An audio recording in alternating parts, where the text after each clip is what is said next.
subscribe, like the video, and, if possible, join Patreon. But if you don't have much money, you can support the channel by watching the novels on euroaudiobooks.com. Remember that you can participate in the polls so that your favorite novel gets published for free. Climb, Alien Bomb, Elf Protection, Life Bonus, and Air Dash. 5 new cards appeared clearly with blue light, quietly floating above the card space. They all seem to be good things. Is the goddess of luck finally on my side? Kyle licked his dry lips excitedly and quickly checked the other 4 blue cards except the familiar Life Bonus card. Climbing. Can freely climb on any cover. Blue ability card. Within half an hour of activating the skill, even the smoothest glass wall of a building can be easily climbed and fixed, and even climb and walk freely at any angle. The cooling time is 3 hours. Current status. Skill type ability card. Does not affect physique and genes. Isn't this similar to the ability of the little Spider-Man in the future? Kyle pondered. However, since it was extracted as an independent skill, climbing seems to be a little stronger than spider crawling. After all, it can walk freely on the wall as if it were flat ground. The only drawback is that skill cards require a cooldown period. However, the Venom that can learn the host's ability happens to make up for this shortcoming. After this stealth skill, this is the second blue skill card, which is pretty good. Kyle put away, climb, and then check the remaining 3 new cards. Alien Bomb. An alien bomb that is a product of outer space technology. Blue item card. The small round bomb contains devastating explosive power. After pressing the activation button, the bomb will irreversibly enter a 10-second countdown, and after 10 seconds it will devour and destroy everything within 100 meters. Mini nuclear bomb? Kyle's eyelids twitched. If he was even slightly affected by this thing, he would be skinned alive if not killed. Elf Blessing. Blessing given by the spirits of nature. Blue bio card. Summon the nature spirits and let them bless others. Those who receive the blessing will gain affinity with nature and the favor of nature. Current status. 1 time. Can be used on 1 unit of others. Cannot be used on the card owner. The murderous aura is too strong. After the strange egg, here's another weird creature card. Kyle frowned and put it directly together with the strange egg card. He then looked at the last new card. His heart trembled, and surprise appeared in his eyes. Air Dash, the 3rd skill-based ability card. Chapter 81. Future Technology Dream Factory. The first transport fighter plane returning from Berlin landed at the U.S. military headquarters in New York at around 8 o'clock in the evening. The New York military base was brightly lit. After the fighter plane landed and the cabin door opened, thunderous applause broke out at the airfield outside the fuselage, as some Vanguard officers got off the plane one after another. When it was Kyle's turn in black combat uniform to walk down the steps of the fighter plane, the applause became noticeably more intense and louder. Kyle looked forward as he walked and found that there were dozens of uniformed officers and officials in suits as the airport reception personnel. Among them, General Chester, who was in charge of this battle, was also present. Next to him, outside the restricted area guarded by American soldiers, there was a group of reporters and photographers holding up old-fashioned photographic equipment in their hands and taking pictures one after another, with flashes flashing blinding white light continuously. Everyone, thank you for your hard work. General Chester first greeted everyone who got off the plane, then walked forward, and under the surprised gazes of many officers and officials, he patted Kyle's shoulder affectionately and said with a smile, "Kyle, you did a good job. You are worthy of being a war hero. At least I deserve the badge of Major General you gave me." Kyle shrugged and pointed to the rank badge on the left shoulder of his combat uniform. He had put it on temporarily before getting off the fighter plane. Many military and political officials around shook their heads and smiled bitterly. Perhaps only Kyle dared to speak so casually to a 5-star general. General Chester didn't care and said with a smile, "You have been fighting on the front line of the war for more than a month. You have worked hard. Go back and rest for a few days. After a few days of rest, there will be another battle for me to go to?" Kyle asked casually. After all, Germany, the largest combatant, had just been conquered, indicating that all wars in the European theater had come to an end. The Second World War was also approaching its end. "There is a plan." General Chester moved his mouth, then paused. He looked at Kyle meaningfully and said softly, "I'll ask the soldiers to notify you when the time comes. You should go home and have a good rest. As a hero that the whole country is proud of, you can't collapse from exhaustion." Although the last sentence was said in a teasing tone, it still contained genuine concern. Kyle nodded and said, "Then I'll leave first. Fury will complete the handover of matters in Germany this time." At some point, Fury has become his exclusive spokesperson. As soon as he finished speaking, Fury, wearing a left eye patch, walked in front of the transport fighter plane at the airport to lead the way, and the armed soldiers behind him each escorted the hostages off the plane. The officials who came to pick them up at the airport also turned their attention to the hostages. Defeating Germany was one thing, but obtaining German scientists and military information was equally important. Kyle took advantage of their attention being diverted and waved his hand, asking Logan, who was mixed in with the soldiers getting off the plane, to catch up, and the two of them left the military airport together. Seeing Kyle leaving, a large number of reporters and photographers nearby hurriedly carried their cameras and chased after him to conduct an interview. After all, Kyle wasn't like Steve. Steve was originally promoted as Captain America by the government, and he did a lot of interviews and publicity before he went to the battlefield.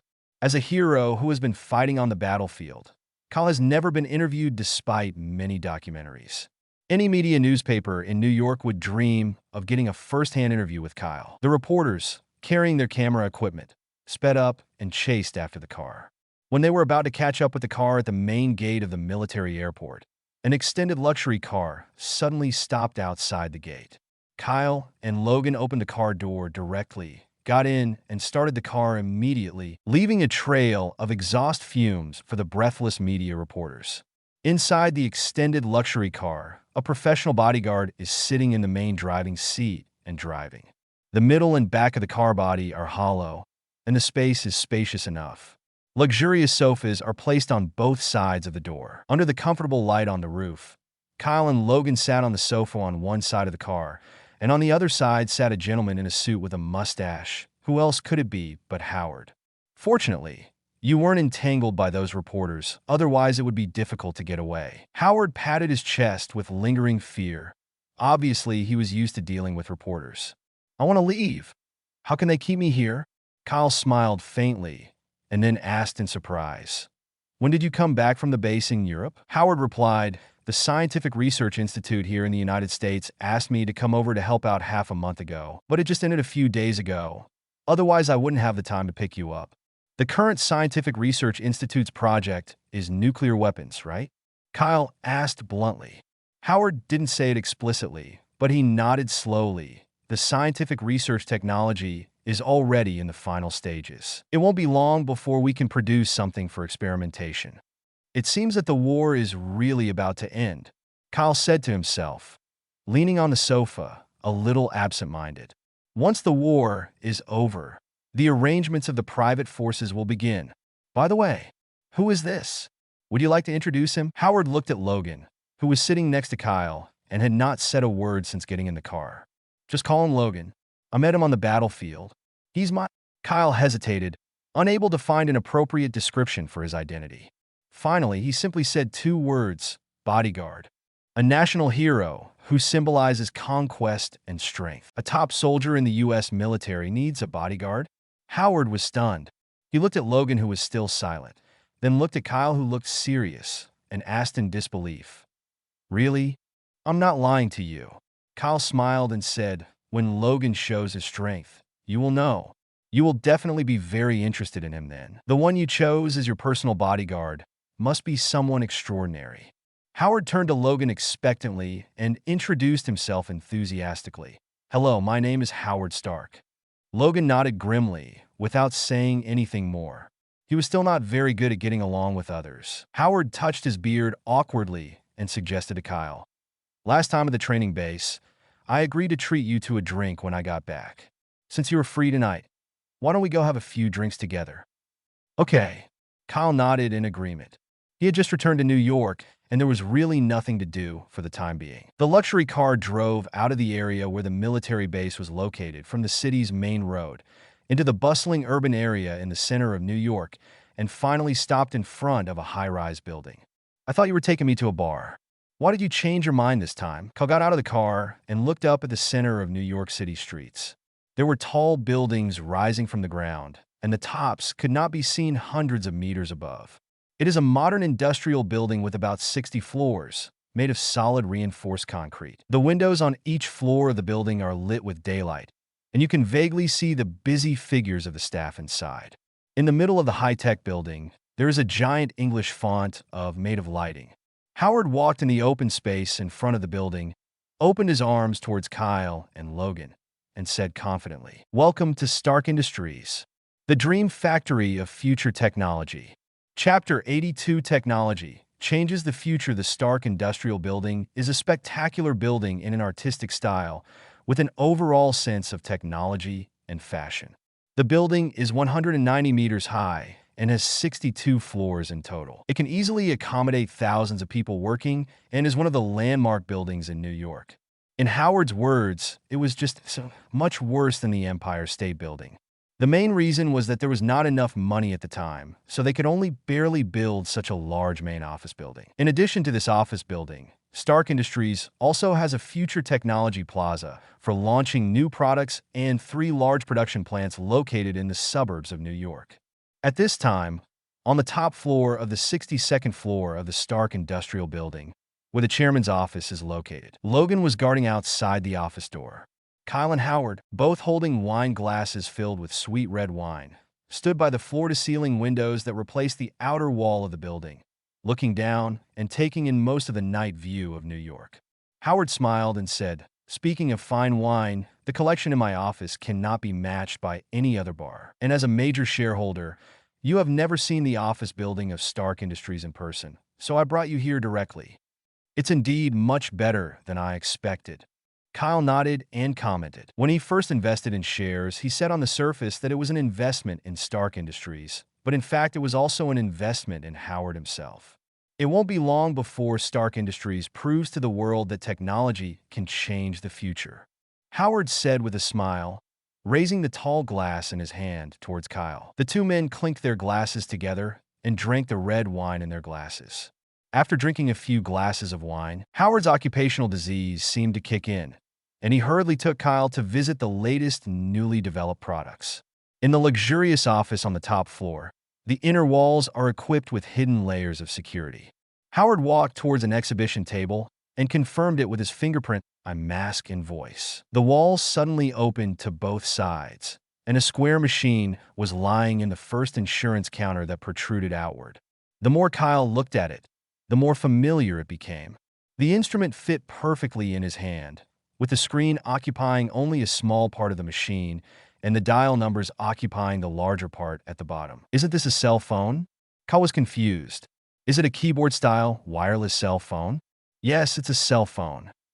Howard shrugged and explained, "Since you gave me that cell phone product a few months ago, I have had the industry's elite personnel disassemble it day and night to study it. We found that there are many delicate hardware parts in it that cannot be mass-produced with the current manufacturing level. But many of the functions of that phone are too advanced. In fact, as a portable communication device, it only needs to meet the needs of people today for instant communication. So I designed the mass-produced phone to be more direct and simple. I plan to display it at the Future Technology Exhibition in New York Square after the war, and then build a communication tower in New York for preliminary promotion." Before Howard could finish, Kyle was so impressed that he was speechless. This is a tech tycoon. Give him a mobile phone, and he can figure out how to mass-produce and promote it. It's only 1944. In a few years, wireless phones will be widely available. Kyle was still a little dazed when Howard had already taken back the first safe and opened the second hidden layer on the sidewall. Crack! This time the noise was obviously much louder, and along with the white cold air pouring out of the safe darkroom, what was pushed out was not a safe, but a huge desktop machine plugged into many wires. It looked like countless electronic parts were ingeniously pieced together, with various indicator lights flashing on the surface and a slight noise when running. "Howard, you're not going to tell me that this is a supercomputer?" Kyle pulled the corners of his mouth forcefully. Howard smiled but said nothing. He clapped his hands and gave an instruction to the huge desktop machine. "Jarvis, say hello to Kyle." "Jarvis?" Before Kyle could react, The huge amounts of desktop machine began to make a beeping sound, and then responded in a calm man's voice. "Mr. Howard, welcome back." "Mr. Kyle, good evening, welcome to our home." Kyle's heart was shaken. Given his state of mind, he was so shocked that he almost threw the phone in his hand away. "Ha ha, did that scare you?" Howard patted Kyle's stiff shoulder and explained, "It's just a supercomputer, but I equipped it with an intelligent voice recognition function and a greeting command reply program." "Why do you call him Jarvis?" Kyle asked anxiously. "Jarvis is the name of my current housekeeper. It makes me feel very friendly and at ease." Howard looked at the supercomputer in front of him with an expectant look and said in a deep voice, "I used the computer host and smart chip you gave me to create the world's first supercomputer with a semi-intelligent program and named it Jarvis. I also hope that one day it will not only rely on the system's instruction program, but also truly be a thinking artificial intelligence life and break away from these hardware devices." "So that's how it is." Kyle took a breath and fell silent for a moment. Is this right or wrong?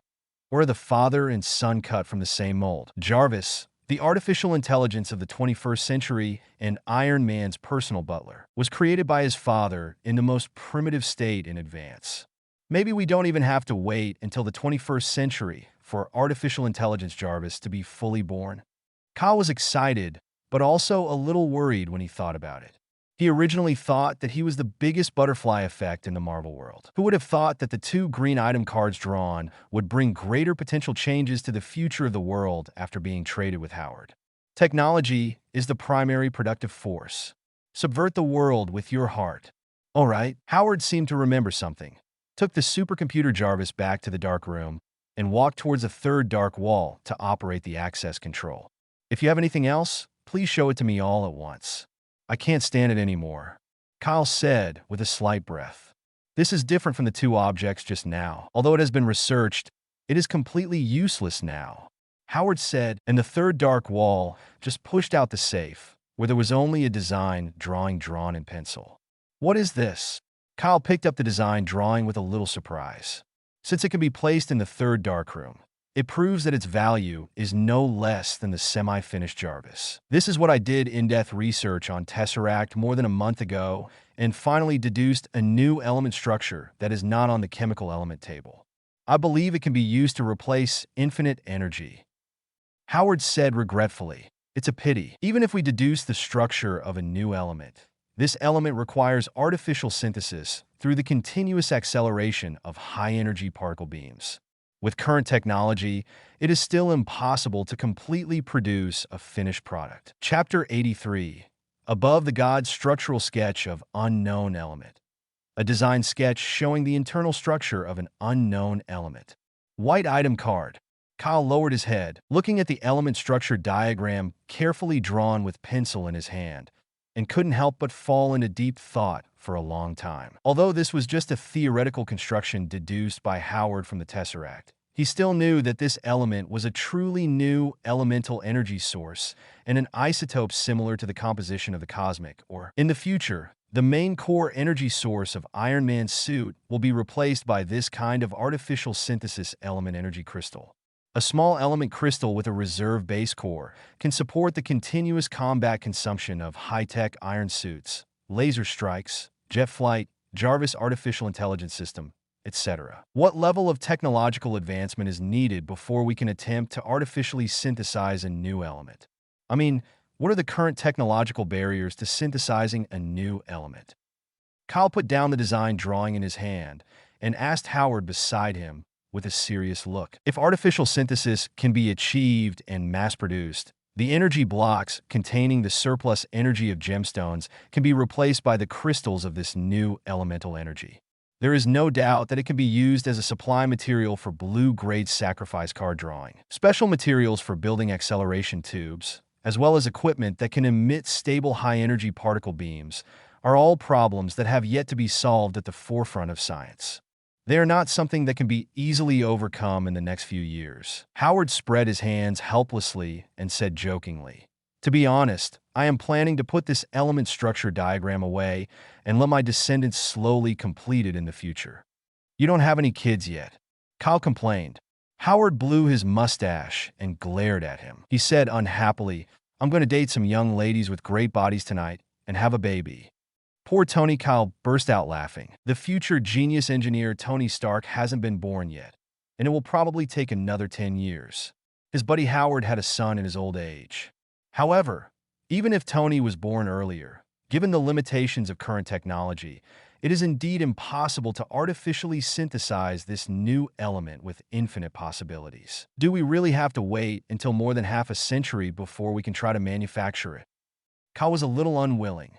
The element structure diagram in front of him was clearly a treasure map, but there was no corresponding key to open it and dig it up. The card drawing through sacrifice is too random, and it is impossible to draw out a specific item that you need. Okay, don't think too much, just take it one step at a time. Maybe after a few years, or even more than 10 years, suitable materials and equipment will be invented. Howard patted Kyle's shoulder and comforted him. He originally just felt regretful, but he didn't expect that his partner would be more interested in new elements. This is the only way. Kyle sighed and put the design back into the safe in the hidden floor. But the moment he loosened his hand, a flash of inspiration passed through his mind. Wait, lack of special materials? The limitations of current technology? Kyle's eyes lit up slightly. It seemed that he had forgotten a place. He smiled and said, "Howard, I suddenly remembered a place that should have special materials and sufficient scientific level to create this new element." "Where?" Howard was stunned when he heard it and said hesitantly, "It can't be outer space on Earth. It's in a corner of the Earth, but it's isolated from the rest of the world. The outside world can't get a glimpse of the information inside, and ordinary people can't easily step into that territory." Kyle shrugged. "It is a place blessed by God. Not only does it have some rare metal mines that are commonly used as materials, but its technological level is definitely decades ahead of the rest of the Earth." Howard, who had seen the cross-century scientific products provided by Kyle, naturally believed what he said and asked with great interest, "How do we get there?" "If we have the materials and sufficiently advanced radioactive equipment, I am confident that we can create new elements. No rush. If you want to get in there, you'll need some time to make arrangements and preparations." Kyle kept the matter in suspense. Although the technology there is advanced, the rules and laws are too primitive and barbaric, and there is a deep-rooted rejection of outsiders. He couldn't guarantee that if he and Howard rashly broke into that place, they would not be directly besieged by the locals. "Let's wait until the war is over before we discuss everything. I have military duties to attend to, and I can't spare much time for personal activities." Kyle said that with his current status as a major general, it would be too conspicuous for him to go abroad for no reason. This concludes the process of synthesizing new elements. After reading the research results, Kyle and Howard sat back on the sofa by the window in the office and continued to taste the unfinished bottle of red wine. "I almost forgot. I have something to ask of you." Kyle thought of Logan outside the door, so he asked Howard, "The Logan you just saw is originally from Canada, and now he came to the United States with me. I hope you can arrange an American identity for him." Howard nodded and agreed straightforwardly. "That's easy. Tell me your full name and age, and I'll find someone to handle it tomorrow." "My name is Logan Carda." Kyle gave the full name he had thought of long ago, hesitated, and muttered, "As for my actual age, I guess I'm in my 60s. Howard was sipping his red wine in a gentlemanly manner. When he heard Logan's age, he choked in shock. He quickly took out a handkerchief from his pocket and wiped his wet trousers. He said in surprise, "Over 60 years old. Your bodyguard just now?" "He looks to be in his early 30s, but the facial hair is a little thick." Kyle smiled and said, "I told you long ago that he is not an ordinary person, but to prevent others from having the same reaction as you, let's register him as 35 years old. Age and appearance cannot be measured and judged from the perspective of ordinary people. His super soldier physique originally aged 4 times slower than that of an ordinary person, plus the vitality and super healing of the self-healing factor, as well as some life-enhancing cards that increased his natural lifespan. Kyle believed that even if another century passed, his body would still be at the peak of youth, and his physique and appearance would not show even the slightest sign of aging. What the Red Skull said before was correct. From the moment they received the genetic modification of the super soldier ability, They were no longer called human beings, since the future is unwilling to succumb to the snap of Thanos' Infinity Gauntlet, and life is unwilling to be dominated by a higher dimensional race, even if it is a god. Kyle chooses to embark on the path of becoming stronger called evolution, and is determined to go all the way to the end without looking back. Chapter 84. Boss, Logan, come in. Okay, boss. Logan, who was standing at the elevator entrance outside the office, moved quickly. After hearing Kyle's call, he immediately opened the door and walked into the top floor office. Boss? Kyle, who was sitting on the soft sofa, was slightly stunned, but soon realized that he had treated Logan as his bodyguard in the car before. So he was the boss. He coughed, pointed his palm at Howard, and said to Logan, who was standing in front of him, Howard is the founder of Stark Industries. Tomorrow morning, he will arrange an American citizenship for you. Your full name is Logan Carl. Do you have any opinion? No problem. Logan nodded. As long as the surname was changed, but the given name was not, it made no difference to him.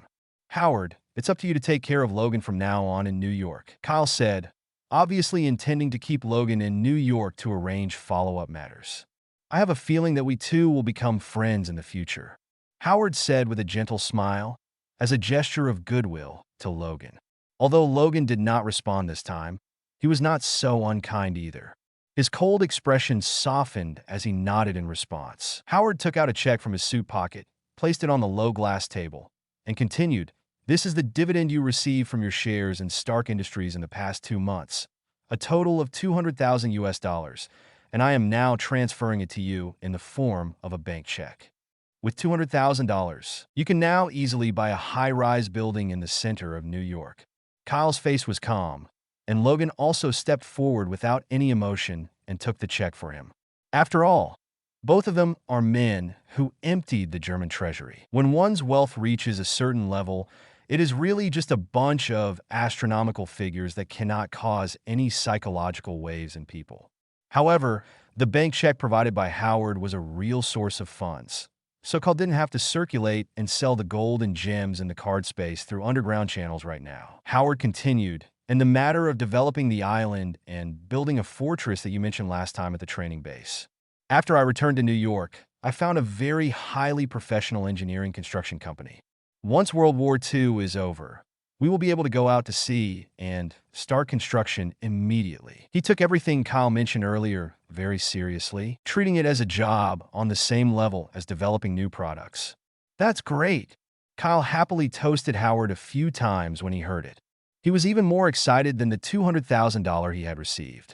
The development and construction of the fortress on the island is the foundation and future of private forces. Kyle patted Howard's thin shoulder with controlled strength and said excitedly, The gravity magnet equipment you gave me also gave me an idea. From now on, the fortress buildings built on the island must have a gravity room that can freely adjust the amplification of gravity. It would be great if it could be more than 10 times. Gravity room? It sounds good for training, but 10 times is too scary.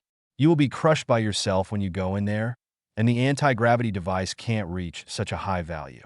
Howard smiled bitterly and immediately gave a specific suggestion. With the current anti-gravity device, superimposing positive and negative gravity fields on the floor and ceiling of the room should be able to superimpose the maximum gravity in the room to 5 times. A gravity room with 5 times the gravity is barely okay. Kyle nodded and commented. It would probably take him some time to get used to 5 times the gravity, but if it was used to train people with super agent physiques, it would be completely sufficient. Not just the gravity room. If you want to do better, you can configure a supercomputer with intelligent system management and voice control. Howard continued the topic. Kyle immediately added, The intelligent system is not enough. At least ensure that the entire island and the fortress are integrated, and the intelligent reconnaissance can cover the entire island and accurately carry out point-to-point strikes. As the two drank fine wine, they had a heated discussion about the idea of building a fortress, which was both imaginative and in line with the current situation. Logan, who was standing next to them, was listening and felt very impressed. These two people are not ordinary people. One is a time traveler who has been bombarded with various information from another world in his previous life and has advanced ideas. The other is an engineer in this Marvel world who possesses top science and technology and a superbrain. Once two people talk to each other, they can basically understand what the other person means and use this to derive, upgrade, fill in the gaps, and expand on it. Mainly, Kyle is responsible for opening his mind and generating ideas, while Howard is responsible for patching up professional theories and turning them into reality. The lively discussions in the office continued until late at night. The turning point for the end was that Howard got drunk and fell on the soft sofa in the office, mumbling in a daze. Let the island fly into the sky? That can't be done. Then he started to talk about a bunch of complicated numbers, Newton's formulas, anti-gravity theory. Have a good rest, my friend. Kyle shrugged, stood up from the sofa, waved his hand, and quietly left the top floor office with Logan. Howard, you really have no defense against others, Logan whispered as he entered the elevator. He had experienced setbacks, betrayals, wandering, etc. in his life, and he would always keep a distance and be on guard against everyone who approached him. It's not like he has no defenses against other people. Otherwise, he wouldn't have been able to start from scratch and switch between the military and private industry. Kyle smiled and explained, only when you really make friends with him will he be so relaxed and willing to trust you, revealing his true nature. Logan looked confused.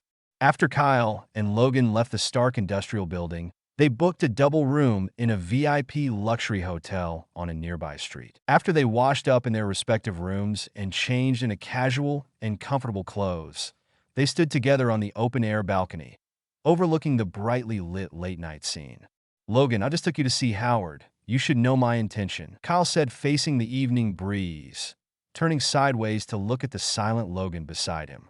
Logan nodded and whispered, I can probably guess that you want to build a fortress on an overseas island and cultivate your own private power. To be precise, it is a powerful family. Carl is the future name of the family, and the emblem of the family is a card.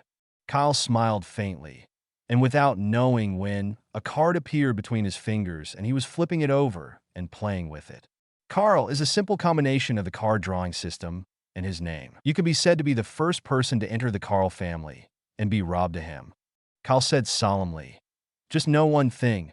I have never regarded you as my subordinate. If you choose to follow me, you will be a member of the Carl family in the future. I understand. Logan responded with emotion.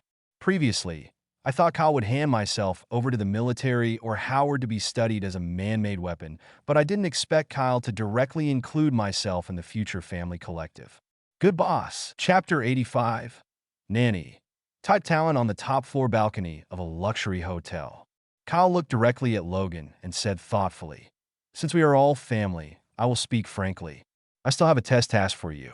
Only when you complete the task, you will be completely considered a member of the Carl family.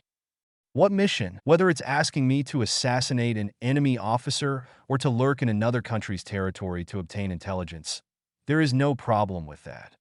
Logan gave a confident and cold answer. The task is simple, Kyle said softly with a hint of amusement in his eyes.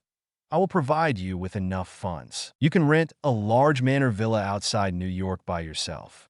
Then, in the name of raising children, you can select 10 children between the ages of 8 and 10 from any orphanage in the United States to adopt.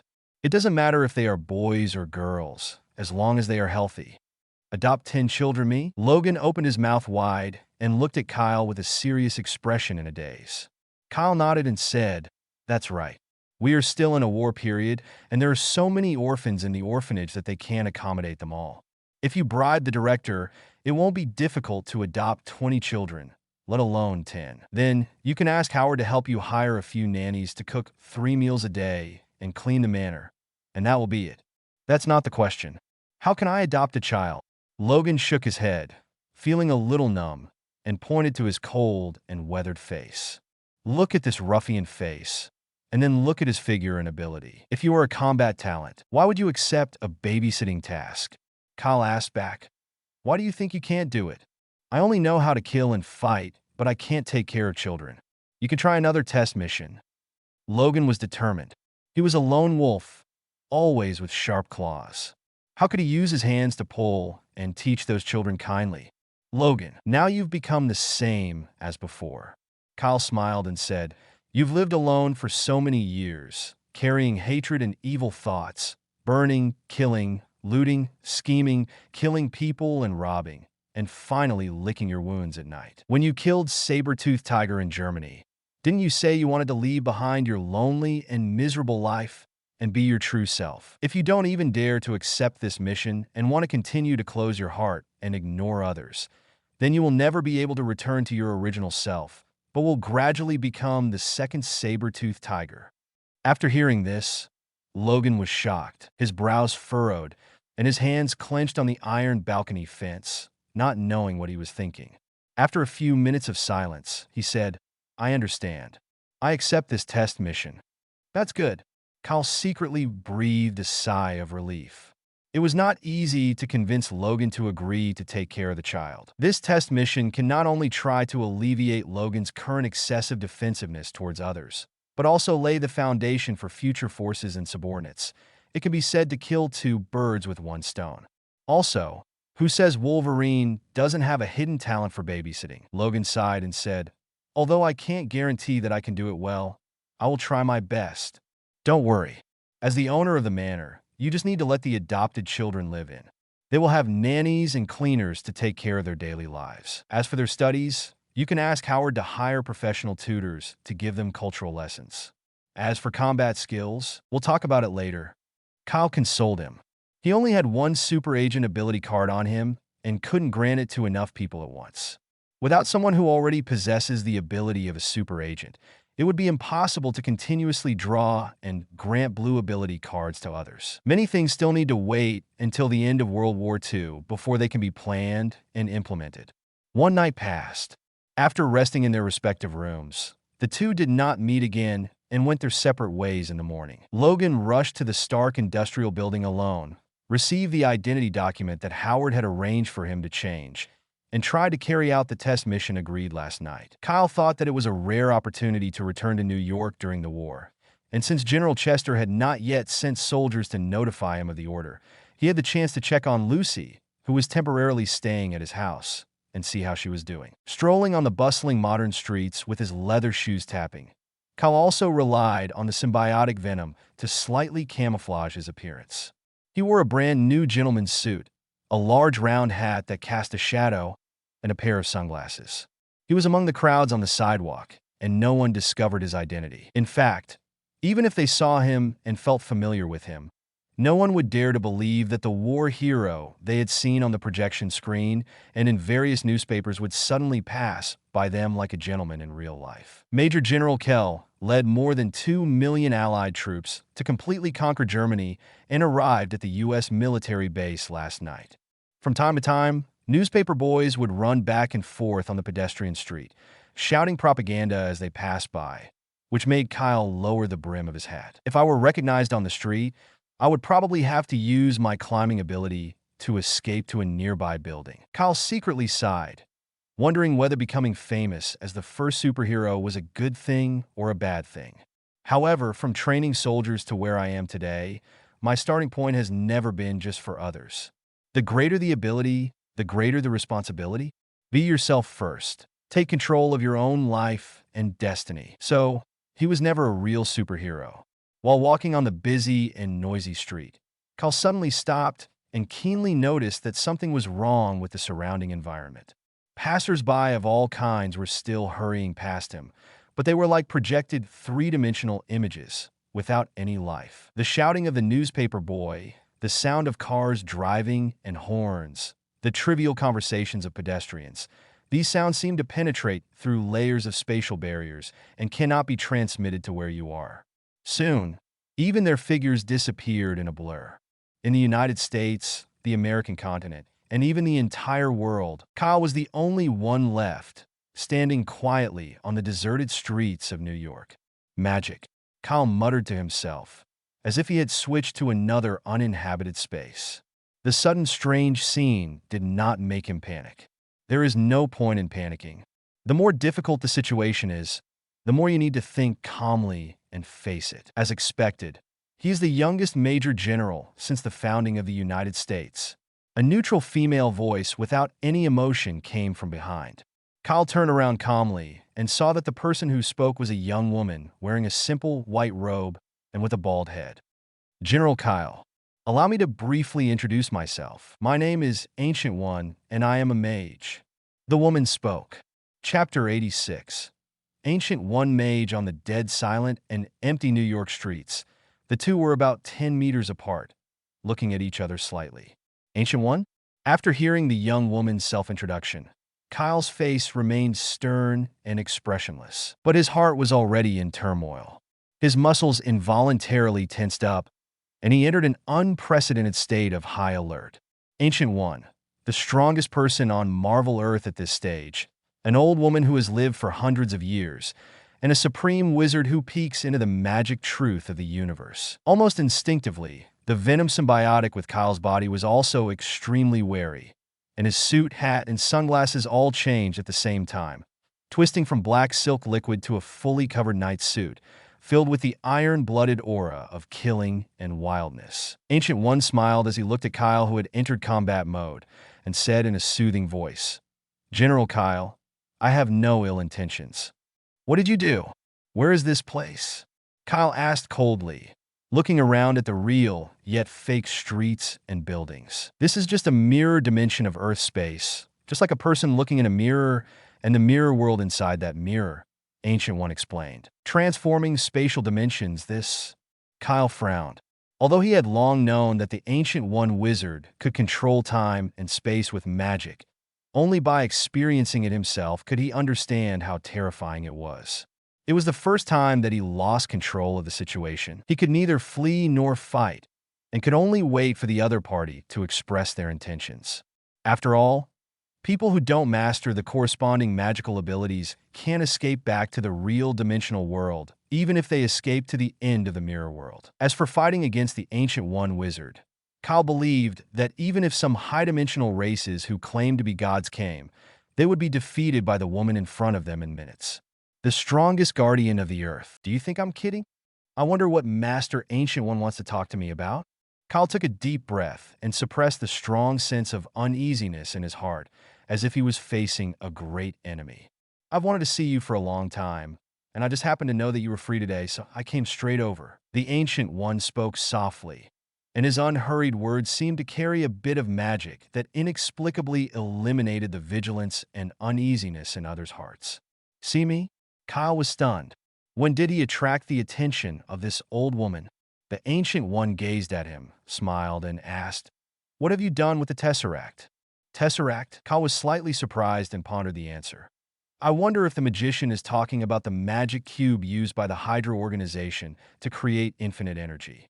After I fished the magic cube out of the bottom of the battlefield, I directly handed it back to the military base. It should be in the research room of the U.S. military base now. Have you ever seen something similar, mainly with gemstones embedded inside?" Ancient One said, his left hand still placed on his back, while his right palm was raised and turned upwards, and a gemstone necklace appeared out of thin air on his palm. The necklace hangs down from the slender palm, and at the bottom is a metal eye-shaped pendant with an emerald inlaid in the eyeball, glowing with a faint green light. "What is this? A wizard's magic weapon? It glows," Kyle asked calmly. In fact, the moment he saw the eye-shaped necklace, he knew what it was. Eye of Agamotto, the Time Gem. It is one of the 6 original stones in the universe, along with the space gem extracted from the core of the Tesseract. "You've never seen a gem like this that glows inside?" Ancient One continued to ask, and this time Kyle seemed a little impatient. He shook his head and said, "I said I have never seen it, and I have never seen it. In the German military warehouse, I did see piles of gemstones, but there was nothing like this that could glow on its own." This was true. He had indeed never seen a space gem, because after it was directly extracted and turned into a card, it had been placed in the card space and had never materialized. "I understand." Ancient One looked at Kyle deeply, turned his right hand, and the eye-shaped pendant necklace on his hand disappeared again. Kyle looked at the empty hand of Ancient One with a little regret and said, "I wonder if Master Ancient One can give you a price for that magic device. I have a friend who really likes to collect these kinds of rare treasures." This time it was Ancient One's turn to be stunned. He shook his head and said, This thing is priceless and only belongs to the right person. Then, am I the destined one? Master, why don't you give me that magic device? Kyle said more and more. He now understood that the Ancient One had perceived that the space gem had disappeared from the Tesseract and had come all the way to investigate. Indeed, as the guardian of the Earth, they are kind-hearted and will only take action against foreign invasions that are harmful enough to the foundation of the Earth. There is no need to make him a weak and ignorant war hero who defends the country. You have a murderous nature. You are definitely not the one for me. Ancient One refused, turned around, and looked like he was about to leave. Kyle was anxious and quickly chased after him, trying to persuade him to stay, saying, "No, Master Ancient One, it doesn't matter whether you give me the magic device or not. How about you teach me magic? Or, on behalf of the country, I will treat you to a cup of tea before you leave."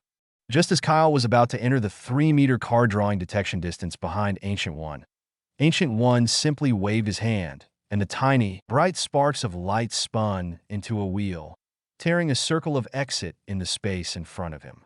The Ancient One took a direct step and stepped into the magnificent and marvelous circle of Mars, and the figure in white robes quickly disappeared from it. Wait! Kyle narrowed his eyes, pedaled hard, and quickly jumped out of the Mars wheel. On the busy streets of New York, FK, an office worker carrying a briefcase and a newspaper was walking hurriedly. Just as he lowered his head to look at his watch, a dark shadow suddenly jumped out in front of him. He was so scared that he sat down on the ground, and the things in his hands fell to the ground. "Who is it?" The man in the suit looked up with a curse, and when he saw the mysterious man wearing the familiar iconic night battle suit and looking around, his eyes subconsciously shifted to the New York Times spread on the road. The cover of the newspaper's large banner showed a cold-blooded young man standing in front of the captured German presidential palace. His sturdy figure in black combat uniform was exactly the same as the man who suddenly appeared on the street. After a brief moment of inactivity, the man in the suit burst into an excited cry like a pig being slaughtered. "It's Major General Kyle, the real person." Huh?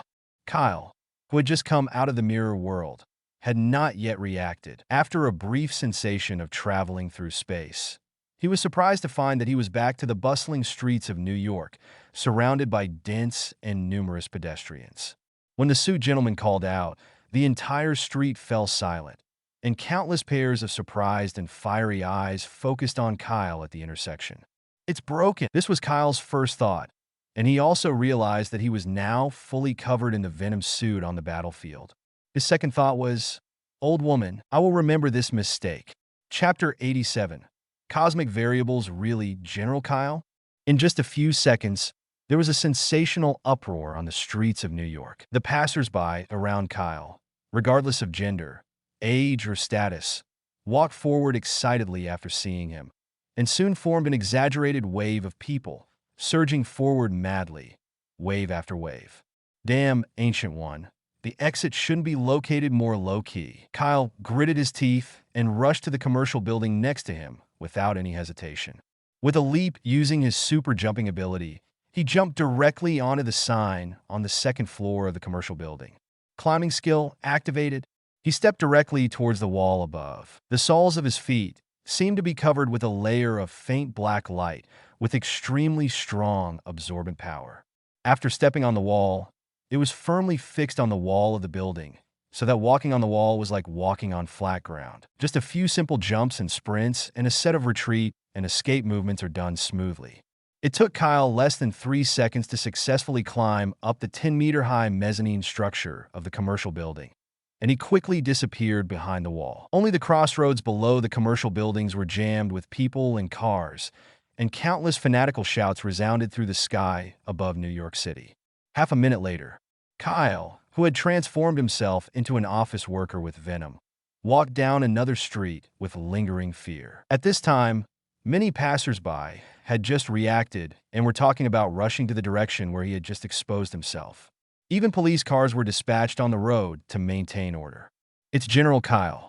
He just showed up on the pedestrian street of the commercial building. Where is it? I want General Kyle's autograph." "Get lost. General Kyle is mine." General Kyle was so quick. I heard he climbed up a 10-meter-high floor and ran away. You must have heard it wrong. My friend said that he jumped directly onto the top floor of a commercial building and disappeared. Brother, the commercial building seems to be 100 meters high, but since it is General Kyle, maybe he can really do it. Kyle listened to the excited discussions of passersby and couldn't help but smile bitterly, almost pulling the brim of his hat down to his sunglasses. In this age when there are almost no idol stars, as the first superhero and an officer who was a symbol of national conquest and power during World War II, the people's fanatical worship of him reached an unprecedented level. This has its pros and cons.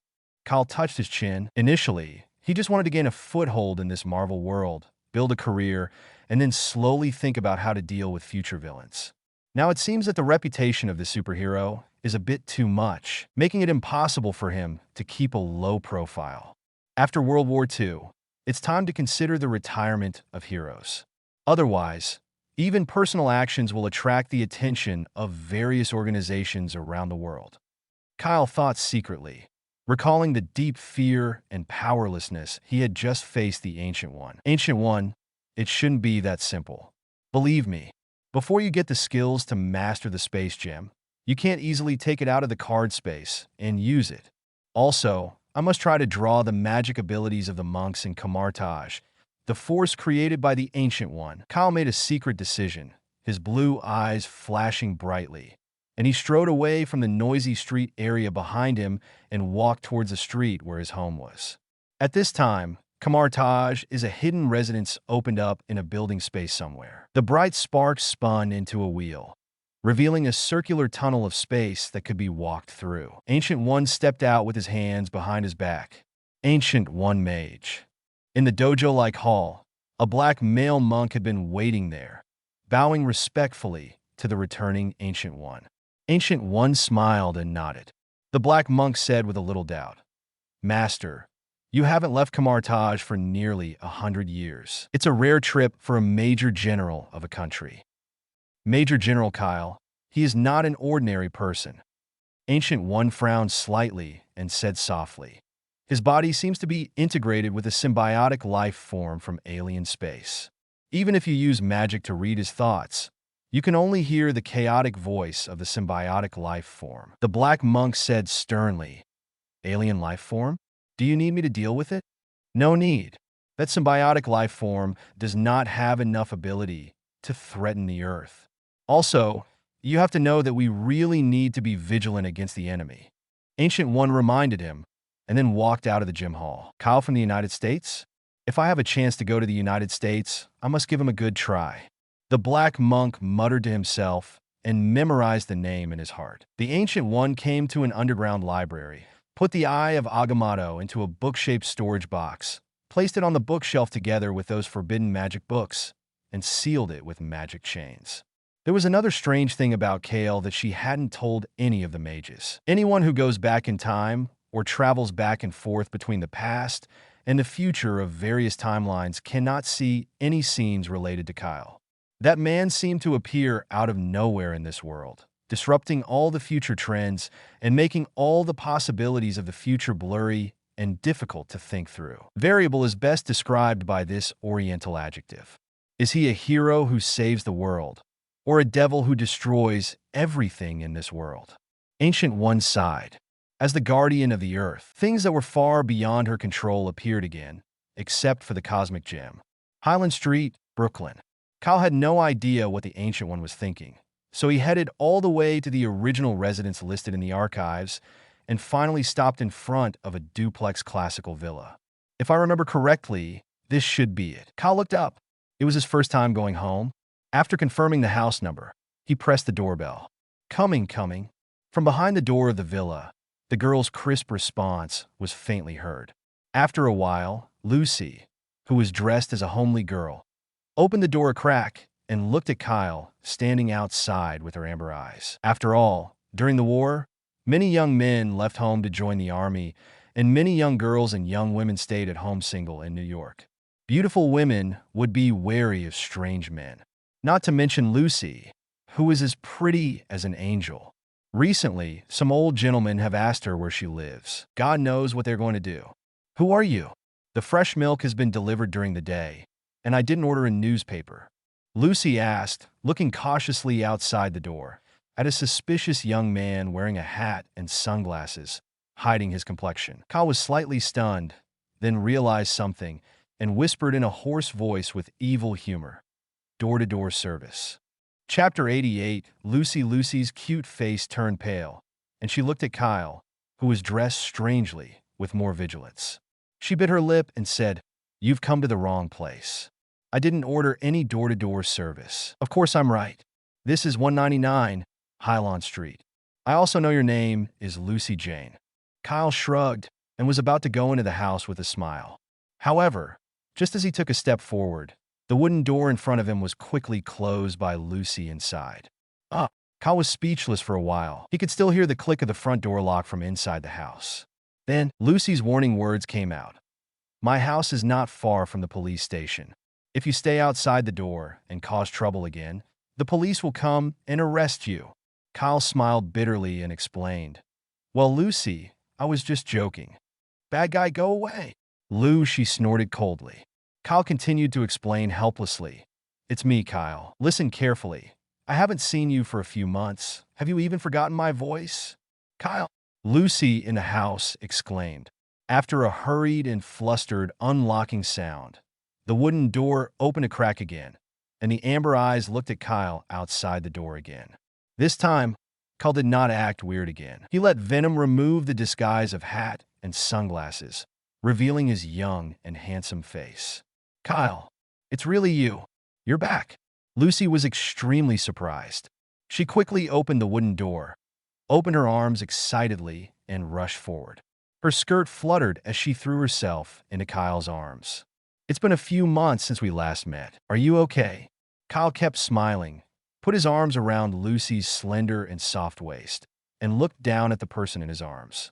After not seeing each other for half a year, Lucy has turned 17 and has become more and more beautiful. Her long golden hair was tied up high, and her pretty face and facial features were delicate and impeccable, especially her amber blue and clear eyes, which looked cute and playful in the blink of an eye. Not only has her appearance become more beautiful, her figure has also become much fuller. It is true that girls change a lot when they grow up. Kyle sighed inwardly. Although he hadn't confirmed it with his own eyes, the softness he felt when he held him was no longer as skinny and frail as before. No wonder she has to be so cautious. It is indeed not safe for a beautiful young girl who has just grown up to live alone during this war. Today's newspaper said that you returned to the New York military base last night. I was wondering if you would come back. I was afraid that the room was not clean, so..." Lucy said softly, raising her head, looking directly at Kyle with her beautiful eyes, but her hands showed no intention of loosening at all. She was wearing a long home skirt with leggings and a beige apron pinned to her high chest. It was obvious that she had been cleaning. "On the battlefield in Germany. I even slept in an open-air camping tent. No matter how dirty the room is, it is better than a tent." Kyle smiled, blinked, and said, "It's not good for us to stand in front of the door like this and be seen by others. Otherwise, let's go inside first." If people knew that his home was here, the entire street would probably be filled with people every day. "I won't let go. Just take me into the house," Lucy said courageously, clinging tightly to Kyle's arms like a Persian cat. "I can't do anything about you." Kyle shook his head lovingly, holding the girl's hips with one hand, and carried her into the house. Lucy buried her whole body in his arms. Inside the villa, the walls, floors, and furniture are all kept clean and look like new. Lucy decorated and transformed the original guest room into her own room. Although Kyle's original room was still empty, it seemed to be carefully tidied and cleaned every day, and there was no sign that it had not been occupied for a long time. Kyle first returned to his room, took off the Venom suit that served as a light bulb, and changed into a casual home suit that he had customized later. After all, the original body has been genetically modified by the super soldier, and the body has reached the perfect human strength, so the previous clothes are no longer suitable. In the lobby on the first floor, the fireplace was crackling with flickering flames, and the Christmas tree decorated with lights had not yet been taken down. There were vases of flowers and fruit plates on the table, and a pile of black and white newspapers and papers was piled in a small box next to it. Kyle went downstairs and sat on the sofa. He picked up a few newspapers in the box with a little surprise and glanced at them. They were all newspapers with photos and reports about himself, which were carefully cut and pasted, and then sealed with film for preservation. "Ah, don't look at that!" A panicked cry from a girl suddenly came from upstairs. Lucy, who had simply changed into a white long dress, ran down the stairs in small steps. Her pretty face flushed. She snatched the cut newspaper from Kyle's hand, put it back into the box, and sealed it, explaining, "I read this when I was bored. Only from this can I know your situation on the battlefield." Kyle felt warm in his heart, patted the sofa next to him, and said with a smile, "Come here and tell me how you are living in New York. It's very boring." Lucy pouted her pink lips and boldly sat on Kyle's lap, resting her head on his broad chest, and began to talk about the trivial and messy daily life in the past few months after coming to New York. "There's a very scary big dog in the yard next door. Every time I pass by the market, it will roar at me fiercely.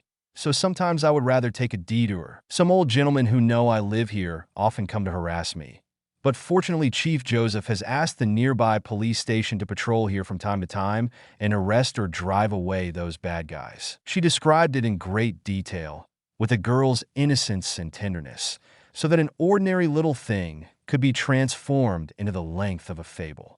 But Kyle didn't show even a trace of impatience. Instead, he listened very attentively, more attentively than when he was in the base camp, listening to General Chester and Fury explaining the battle situation on the front line. "It has been a long time since I got the ability of a super soldier. I haven't experienced the human thoughts such as fear, worry, fragility, etc. that ordinary humans are accustomed to." Kyle lowered his head, looking at the beautiful girl in his arms, who was whispering softly and whose pretty face was filled with happiness. He suddenly realized something. In this Marvel world, perhaps everyone, including Logan, Fury, and Steve, these comrades who are worthy of entrusting their lives, can bear the pain of abandoning them in the moment of absolute crisis. Only Lucy couldn't give up easily, because only Lucy can help him regain his former feelings as a human being, instead of being a cold-blooded life that will do anything to become stronger and evolve, and has no bottom line. Compared to the vicious dog next door, I prefer kittens a little more. Lucy was still mumbling. Kyle took a deep breath and interrupted her. "Lucy, listen to me first." "Huh?" Lucy turned back in surprise and looked at him closely. Kyle smiled and asked softly, "Would you like to be my family?" Chapter 89. The spirits blessing the hall of the villa suddenly became quiet, with only the crackling sound of the fire burning in the fireplace. Lucy opened her eyes wide in disbelief. Her clear sky-blue eyes reflected Kyle's face nearby. Her pretty face flushed redder, perhaps out of excitement or shyness. "I didn't hear what you just said." Her voice was a little trembling, mixed with complex emotions such as anticipation, uneasiness, and joy. "I said," Kyle just started to speak, but before he could repeat the words completely, the girl in his arms suddenly interrupted him. "Wait a minute. Oh my God. I'm not dreaming." Lucy held her cheeks with her hands.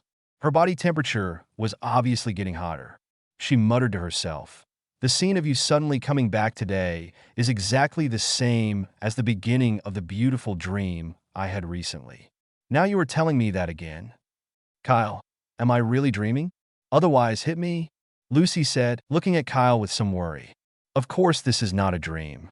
Kyle shrugged helplessly. With his current inhuman strength, how could he possibly hit Lucy?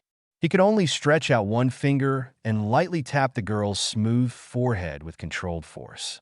"Ah!" Lucy covered her forehead in pain, but her face was full of smiles. She turned her body playfully and hugged Kyle's neck intimately with both hands, looking at him face to face. Asked the question again. Kyle nodded. "I'm asking if you're willing to be part of my family. Do I even need to ask? Of course I am willing. 1,000 times, 10,000 times," Lucy answered excitedly, sobbing as if she could not hold back her emotions, tears overflowing from her amber eyes and streaking across her fair and delicate face. After losing her loved ones, she had been living in Kyle's home, looking forward to it every day. Now these words that sounded like a promise made her realize that all the waiting was worth it. I plan to create a family called Carl and cultivate private power. If you join, you will be my relative in the future, and I will use my power to protect you, Kyle said with a smile, wiping the tears from Lucy's face with his hands. With tears in her eyes, Lucy asked softly, "If I agree, will I be the first one to join the family?" "Well, of course." Kyle nodded quickly. Logan is still doing the family test task and can only be considered halfway. Lucy tilted her head and asked with courage, "When are we getting married? You're only 18 years old, and you want to get married so soon? Wait at least a few more years." Kyle couldn't help but smile when he said this. Could it be considered that he had picked up a wife on the battlefield? "I'm not small anymore." Lucy stood up angrily when she heard it, and her chest showed a slightly larger curve under her skirt. "Little goblin." Kyle smiled bitterly, as if remembering something, and said to Lucy, "Close your eyes for 3 minutes. No matter what happens, don't open them." Lucy nodded and quickly closed her eyes. Her beautiful eyelashes trembled slightly, and her angelic face seemed to be expecting something. Kyle waved his hand and selected 3 cards from the card space with his mind. All of them had a blue sheen and were suspended above the lobby on the first floor. The first card was a life-enhancing card classified as an ability, so it could only be condensed into a translucent illusory card in the outside world. With the blessing of these 30 years of natural life, I hope you will be in good health and stay by my side for a long time.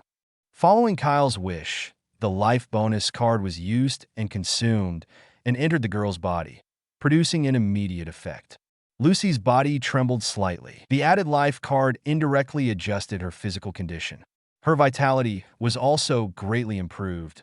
She felt more mentally comfortable and full of energy. Kyle reached out and caught the second card, which was an item card, which quickly transformed from a card into a physical entity in his palm.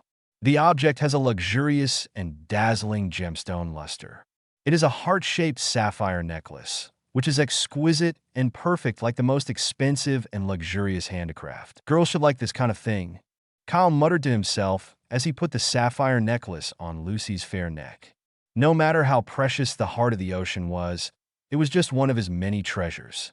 Also, the last and third biological card is elf protection. Kyle's mind moved slightly, and he took Lucy as his target and consumed this disposable mysterious creature card.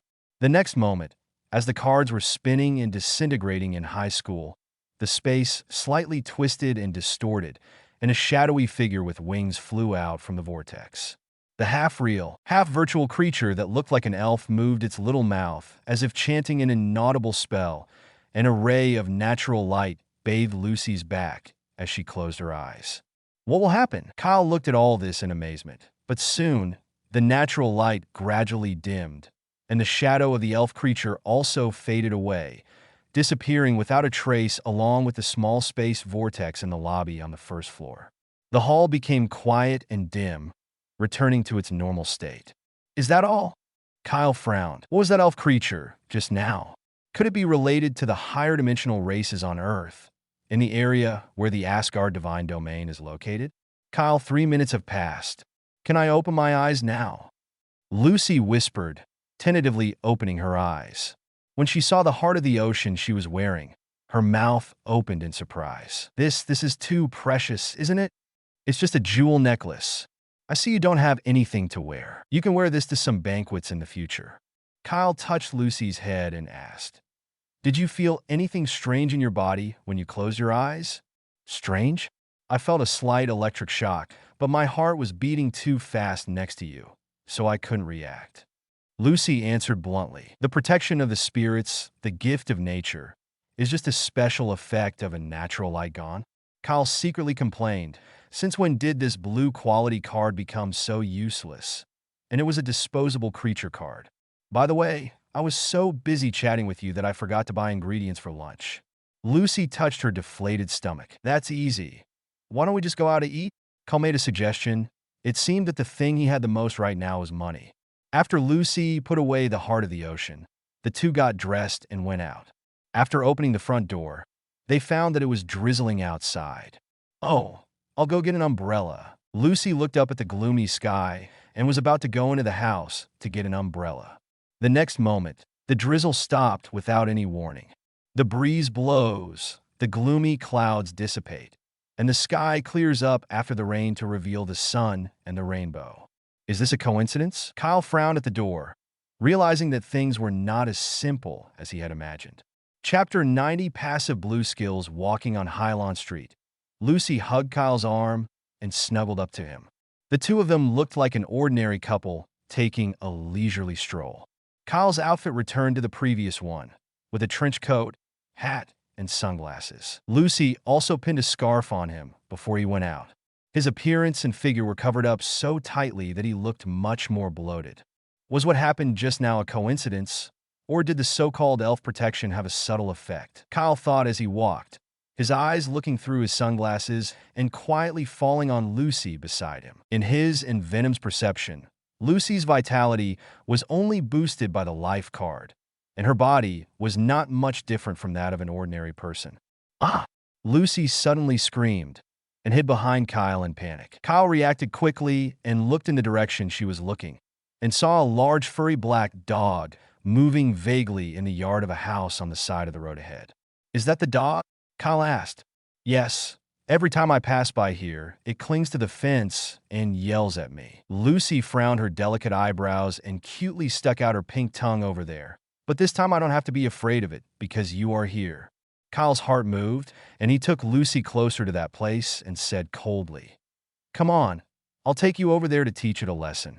"No need for that," Lucy said worriedly. Despite her pure and kind nature, she was actually worried about the big dog.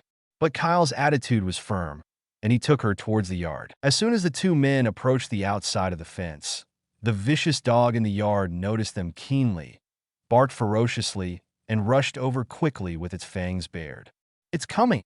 Lucy closed her eyes in panic and threw herself tightly into Kyle's arms. When the vicious dog was about to pounce on the iron fence, it seemed to see something and suddenly stopped. The vicious dog stared at Lucy with its bestial eyes. Its hideous and distorted face gradually became more humane. The sound of its barking became weaker, and finally it began to wag its slightly hairless tail vigorously. What just happened? Kyle didn't understand. In his keen perception, the hostility of the vicious dog was rapidly decreasing until it disappeared and was replaced by a friendly and flattering feeling. Lucy opened her beautiful eyes and was so surprised to see the big black dog in the fence panting and wagging its tail at her that she was speechless. She paused, then raised her left hand hesitantly and reached it through the gap in the iron fence. "Lucy!" Kyle was surprised, but the next moment, the vicious dog showed no resistance at all, lowered its head docilely, and let Lucy stroke the hair on its head. "Incredible," Lucy said in surprise. "I can feel from the bottom of my heart that it is full of kindness towards me and will never hurt me." And she took a deep breath and said to the vicious dog in the fence, "Xiaohei, roll over." The big black dog seemed to understand the command and lay down obediently on the grass in its own yard. It rolled over a few times with its belly exposed, then stood up and wagged its tail vigorously to seek credit. "Kyle, when will dogs be able to judge the situation?" He focused his attention on Lucy and was surprised to find that, since some time ago, a dim blue ability card had been hidden on the back of the girl's head. Gifts of Nature. Possess the gifts and blessings of nature. Blue ability card. Only creatures with pure and kind natures can obtain the gifts and blessings of the universe and nature through the protection of mysterious elves. The protector has a natural affinity, and all lower animals will have a good impression of it and even obey its orders. Passively triggers nature's blessing, and any natural disaster cannot harm the protector. The cooldown time is 6 hours. Current status. Given to a card, cannot be drawn. The card owner can actively damage it. Is it damaged? So that's how it is? Kyle murmured to himself and couldn't help but reveal a satisfied smile on his face. Ability cards of blue grade and above can only be given once to the same person. Therefore, he did not give Lucy the blue ability card Super Agent. After all, in this way, Even if you draw a better ability card in the future, you will not be able to give it to Lucy, who has lost the qualification. Unexpectedly, the one-time Elf Protection creature card is equivalent to summoning an elf, giving it the natural ability of protection, which is also a pleasant surprise. Lucy played with the vicious dog for a while. Then she remembered that they were on their way to lunch, so she hugged Kyle's arm and urged him, "Let's go have lunch quickly." "Okay." Kyle nodded and took Lucy to a hotel restaurant. He originally thought that he would have to ask Howard to send bodyguards to secretly protect Lucy's safety. Now that Lucy has the passive ability of Spirit Blessing, there is no need to do this anymore. There are many creature cards stored in the card space. When the time comes, you can release some of them and arrange them in various areas and corners of the entire Highland Street. Among them are highly dangerous animals that can be fatal, such as vicious dogs, poisonous snakes, and hornets. Kyle believed that if anyone dared to do anything bad to Lucy, they would probably die violently on the street the next day without even knowing how they died. This is his ability and means. When the number and grade of the 3 types of cards in the card space reach a certain level, Kyle might be able to truly be called all-powerful. On the 58th floor of the Henry Hotel in Brooklyn, New York, the only 5-star restaurant in the area, Kyle and Lucy sat on the double seat by the window. The gauze curtains beside them blocked the dazzling sunlight outside. The warm light from the restaurant's ceiling was warm and pleasant, and soft music flowed slowly inside the luxurious restaurant. Under the floor, there is a red carpet sprinkled with rose petals, and on the dining table, exquisite Western silver tableware is neatly placed. The cost of a meal here can easily start from thousands of US dollars, and those who come here to dine are basically upper-class people. So even though the dozen or so double tables were filled with guests, they were all very polite and dining quietly. "Dear guests, please order your meals." A beautiful waitress in gorgeous reception clothes came to the table and looked at Kyle, who was still dressed tightly, with a little surprise. Although the weather outside was still cold, it was the first time I saw anyone coming to such a high-end place to dine and dressing so ungentlemanly. When the waitress's eyes fell on Lucy in a white tube-top dress, even she couldn't help but feel amazed. She didn't dare to look at her any longer and quickly handed over the menu in her hand, standing aside, politely waiting. "Kai, sir, isn't the dining cost here too expensive?" Lucy said worriedly while looking at the menu, and almost let the name Kyle slip. Kyle raised his sunglasses with his fingers and glanced at the menu. The overall price of the dishes on it was much cheaper than the place Howard took him to, so he said, "Is it expensive?" "It's quite cheap." The waitress next to her shuddered, with only one thought in her mind: what a big mouth. Chapter 91. War Pattern. The waitress said to Lucy with an awkward but polite smile, "The masked gentleman is right. The dishes in our restaurant are top-notch in New York, and the prices are very affordable." "Mr. Mask?"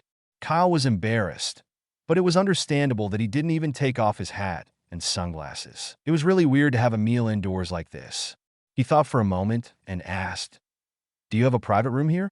"Private room?" The waitress was stunned for a moment, then quickly replied, "I'm sorry. Although our restaurant has several private rooms, they need to be reserved a week in advance, and only VIP guests of this restaurant can make a reservation." "What a hassle." Kyle frowned slightly. "Okay, it's just lunch as long as you're full," Lucy said in a soft and considerate voice. The waitress next to her was speechless. Other guests came here for the atmosphere and mood, but the 2 guests in front of them came to a top restaurant, and it seemed like they were having an ordinary meal. She was a little skeptical whether the masked gentleman at this table could afford the final meal expenses. Lucy simply ordered a steak, while Kyle ordered a few other Western dishes and red wine. During the meal, the waitress even specifically confirmed the names of the dishes, fearing that he had misread the prices. After the waitress left, Kyle shrugged and took off the big hat on his head, revealing a head of bright and cool blonde hair. "Masked Mr." Lucy covered her mouth and laughed secretly, her eyes curved like crescents. Her already outstanding appearance became even more beautiful and attractive, attracting the attention of several gentlemen dining nearby, but they quickly retracted their gazes after their partner's cold reminders. Kyle said helplessly, "Look at your smile. If you want to eat here in the future, I will help you get a VIP card so that you can come here often in the future." "No way." Lucy refused firmly. If she hadn't bought the ingredients in advance this time, she would have wanted to keep Kyle in the house and enjoy the warm time together. If people knew that the person next to her was Kyle, the women dining elegantly in this restaurant would probably go crazy for him and might even abandon their male companions and flirt with him. This is not Lucy exaggerating.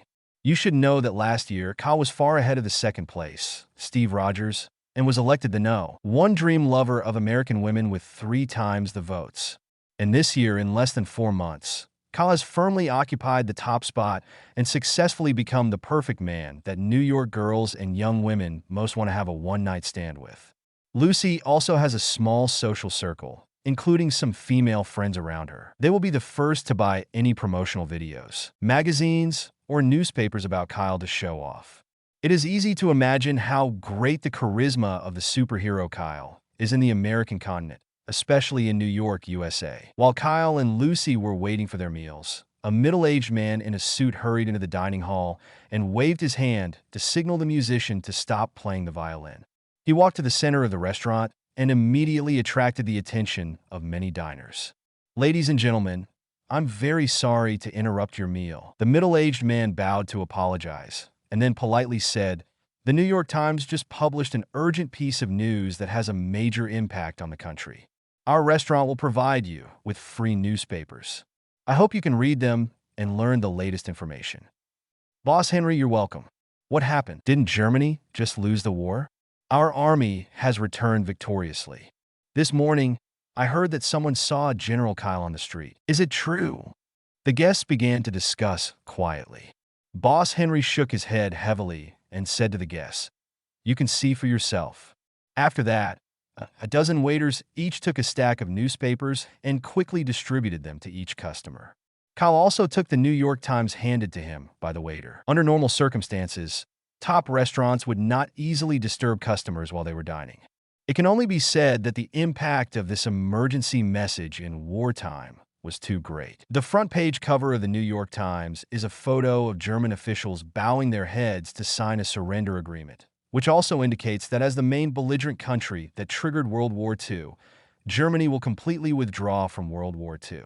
The European battlefield was completely pacified. This was a fact from the battle report that had long been settled, and it did not surprise Kyle, the biggest contributor to this battle. What made the restaurant owner look heavy-hearted was probably not this piece of news.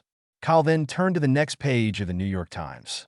The printing on the second page looked a bit rough and casual, like a news report that was temporarily published. On the black and white cover, there is a scene of a middle-aged or elderly person lying on a hospital bed, closing his eyes and falling asleep forever. Around the bed, there were a dozen congressmen, officials, and General Chester standing by the bed, with heavy expressions on their faces. The headline of the news report was "Franklin Roster, the longest-serving president, died suddenly this morning at the age of 62. Seeing this, Kyle's heart was shocked, and he finally understood why the restaurant owner's face was heavy and worried. At the most critical end of World War II, the incumbent president died of illness, which had a huge impact on the country and even the World War situation. World War II must end as soon as possible. If it is delayed any further, something unexpected might happen. Kyle narrowed his eyes and was the first to find the key point of the message. When the Soviet Union was an ally, it sent super agents to cause all kinds of trouble. Now the United States is dealing with a change in the president. If the war continues, the situation of World War II may change again. Kyle suddenly remembered the look of General Chester, who seemed to be hesitant to speak when he met him at the New York military base last night. "Kyle." Lucy put down the newspaper in her hand and looked at Kyle across the table with worry. "It's okay." Kyle smiled and said softly, "It's a pity that this rare leisure vacation has not even started yet, and it's probably going to be over. Only when war heroes return to the army can they boost the morale of the soldiers on the front lines, and it can be considered as fulfilling the final duty of a major general. More importantly, he must speed up the end of World War II.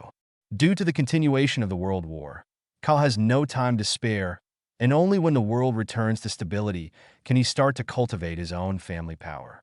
Only when the war is over can all plans related to the future be prepared and expanded. Miss, please enjoy the steak you ordered." The waitress placed the hot steak on the table. Lucy bit her lip lightly feeling that she had lost interest and appetite. "Don't worry. There is nothing on the battlefield now that can threaten my life. After all, I am Kyle." Kyle, comforted with a smile, raised the wine glass, tilted his head back, and drank the red wine in the glass. Chapter 92. Cracks. After Kyle and Lucy finished their lunch at the restaurant, they returned home.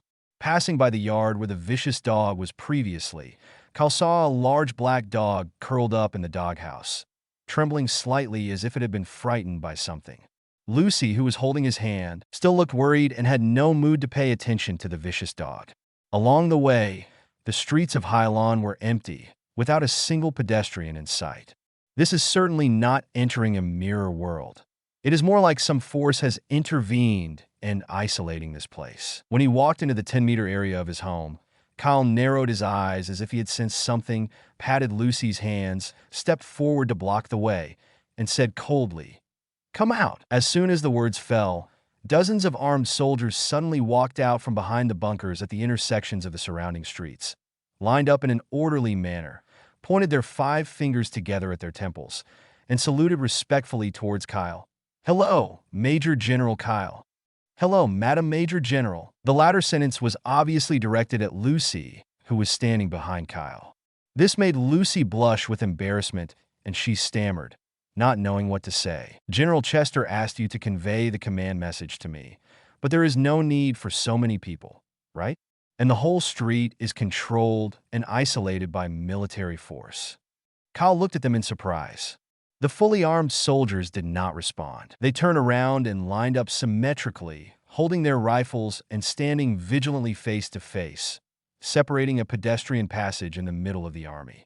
Not far behind the armed army, 3 camouflaged armored military vehicles stopped on the road. Under the protection of another group of armed soldiers, a middle-aged man wearing a general's uniform and wearing 5 stars on his shoulders got out of the vehicle and walked towards this side with great vigor. No wonder there is such a big scene and grand ceremony. It turns out that a 5-star general is coming. Kyle waved casually and said hello, then asked, "General Chester, why did you come here in person?" "It's all because of you." General Chester glared at Kyle. He had dark circles under his eyes, and his face looked haggard and pale, as if he had not slept all night. "You were the one who gave me the holiday, and now it's only the first day, and you've already come straight to my house." Kyle spread his hands helplessly. General Chester said with a heavy face, "The situation has changed. You already know what happened this morning." "Got it."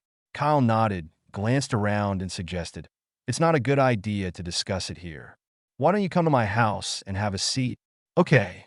General Chester agreed and said to the soldiers accompanying him, "Just stay outside the house." "Got it, sir." The armed soldiers responded in unison, believing that with Major General Kyle there was no need for their guards at all. In the lobby on the first floor of the villa, Lucy was very considerate and went back to her room on the second floor alone, leaving the hall spacious and comfortable enough for Kyle to talk with General Chester. There were actually signs of the president's condition last night. "After a night of rescue efforts, we still couldn't save his life," General Chester said sadly. Rost, who was re-elected as the President of the United States for 3 consecutive terms, stabilized the national regime and negotiated with other foreign countries. He also strongly proposed recommending him to become the first 5-star general in history. The two were also friends who understood and trusted each other. The sudden death of a president while in office will have huge amounts of impact on the country and even the war situation. The most urgent task should be to elect a new president, Kyle pondered. General Chester shook his head slightly and said sternly, "Selecting a new president is of course an indispensable aspect, but that is the job of the Senate officials. What we, the military, need to consider now is how to end World War II as soon as possible. You came to me in such a hurry. Do you want to send me to the Asian war zone?" Kyle asked bluntly. Now that Germany has signed the surrender agreement ahead of schedule, the European theater of operations has been completely pacified and stabilized. Only in the Asian theater of operations, there is still a stubborn, main warring country gritting its teeth to support it. Risen Ben, that's right. You should know that our army suffered heavy casualties in the Pearl Harbor incident. Whether out of morality or to give an explanation to the people of the country, Risen is our #1 enemy. Therefore, more and more naval forces have been deployed in the Asian theater in the past year or two. Our army wants to gradually occupy the coastal islands of Risen and finally land on the main island to capture Risen. General Chester sighed slightly when he said this. Kyle naturally knew the reason why the five-star admiral sighed in frustration. The U.S. naval fleet had always wanted to invade the mainland of Risen, but the landing operations on the islands along the coast of Risen alone encountered huge amounts of resistance from the Japanese army. The Battle of Large and Small continued on the coastal islands of Risen, but the large-scale naval forces found it difficult to break through, let alone invade the mainland. The army on the Risen side advocates Bushido and militarism. Every soldier seems to have been brainwashed and fights madly and recklessly. Although our soldiers are well-equipped and outnumbered, we always win a miserable victory when fighting against those crazy Japanese soldiers. General Chester was deeply moved. You want me to go over there and lead the army to capture the homeland of Risen? Kyle asked bluntly. He didn't care about Bushido. In front of him, there was only a huge difference between ordinary humans and superheroes. But General Chester shook his head, and Kyle asked again, "You don't believe me?" This time, General Chester smiled, looked directly at Kyle, and said, "Your strength has been certified by Germany. It is a genuine symbol of national conquest and power." He changed the subject and expressed his own concerns. "But no matter how strong you are, our soldiers cannot handle it. Under your leadership, I believe we can completely capture Risen within a few months and force them to surrender. But our army will also pay an unprecedented heavy price after this battle." Kyle thought thoughtfully. In this case, the Soviet Union might have evil ideas. Now we and the Allies are checking and balancing each other, and no one can suffer too much loss. General Chester nodded. "So, what mission do you want me to perform?" Kyle became more and more curious. General Chester's eyes were complicated, and he asked back, "What if I let you go to Risen, Tokyo alone to assassinate the emperor?"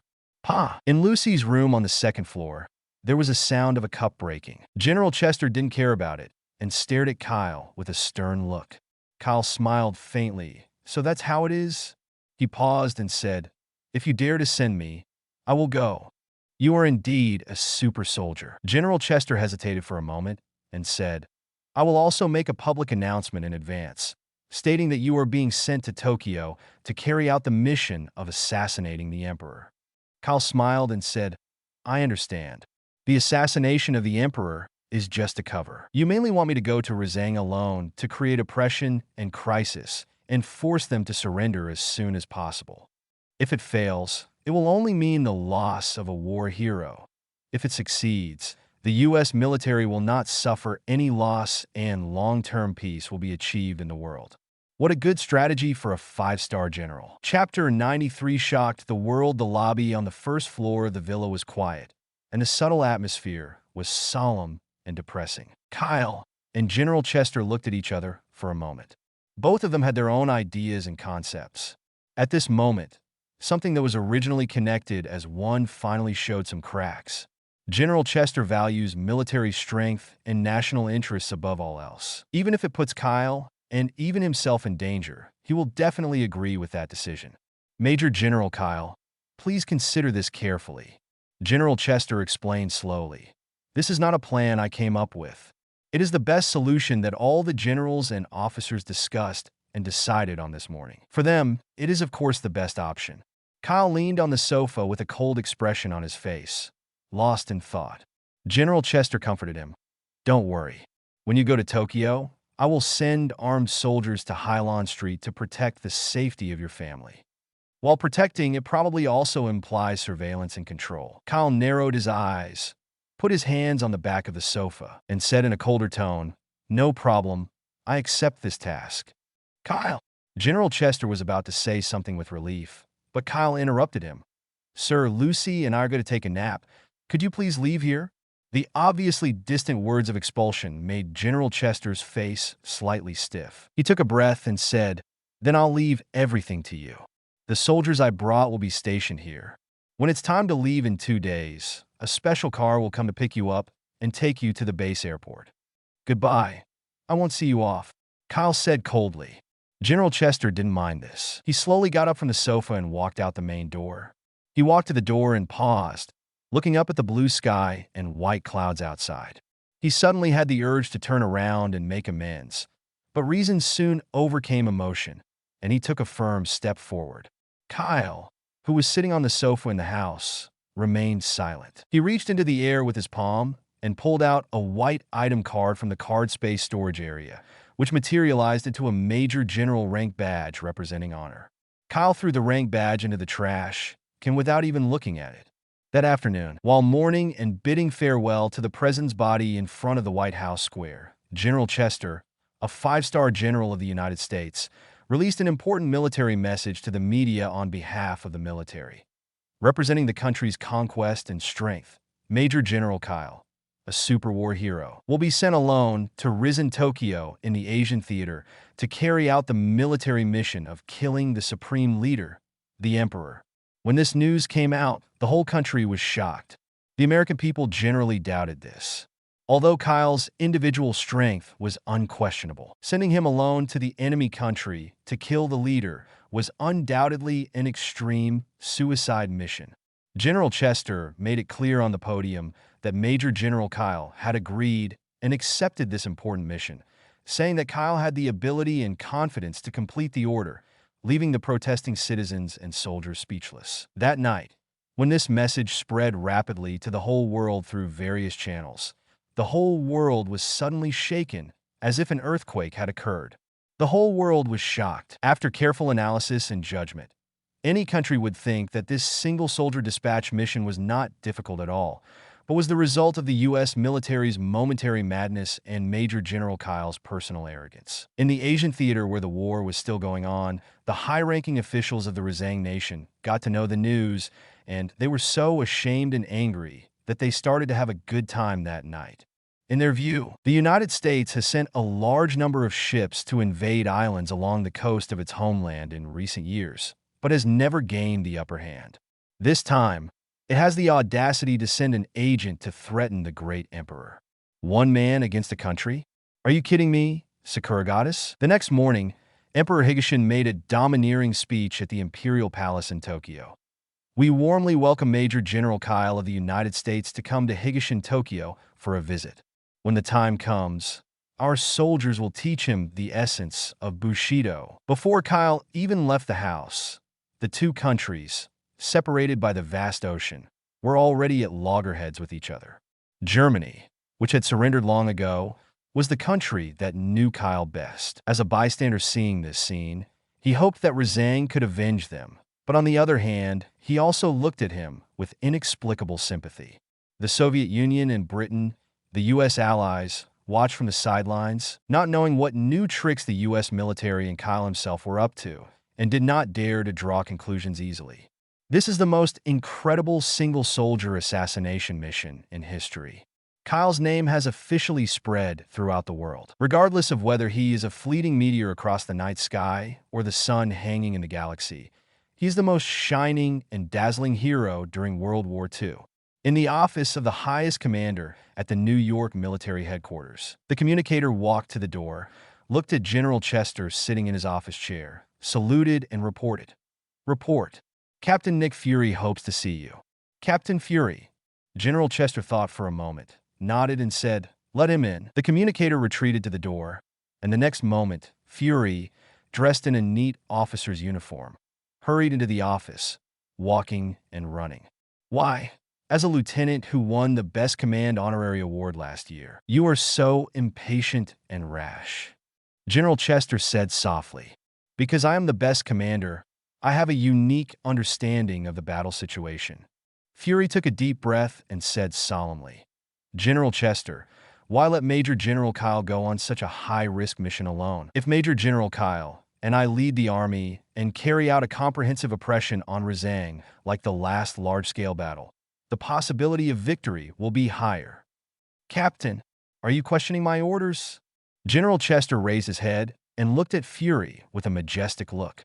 Fury gritted his teeth and said, "I don't understand. Please give me an answer, sir."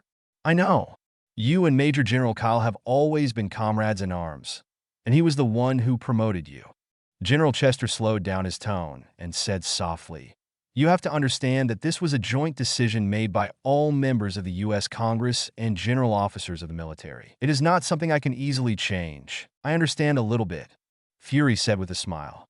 "So, you are actually afraid of a hero who defends his country.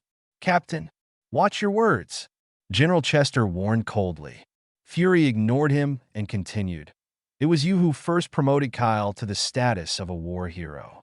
Now you think he's too high, so high that you're afraid of him. So you want to take advantage of the late stage of the war and send him to the enemy country to fend for himself.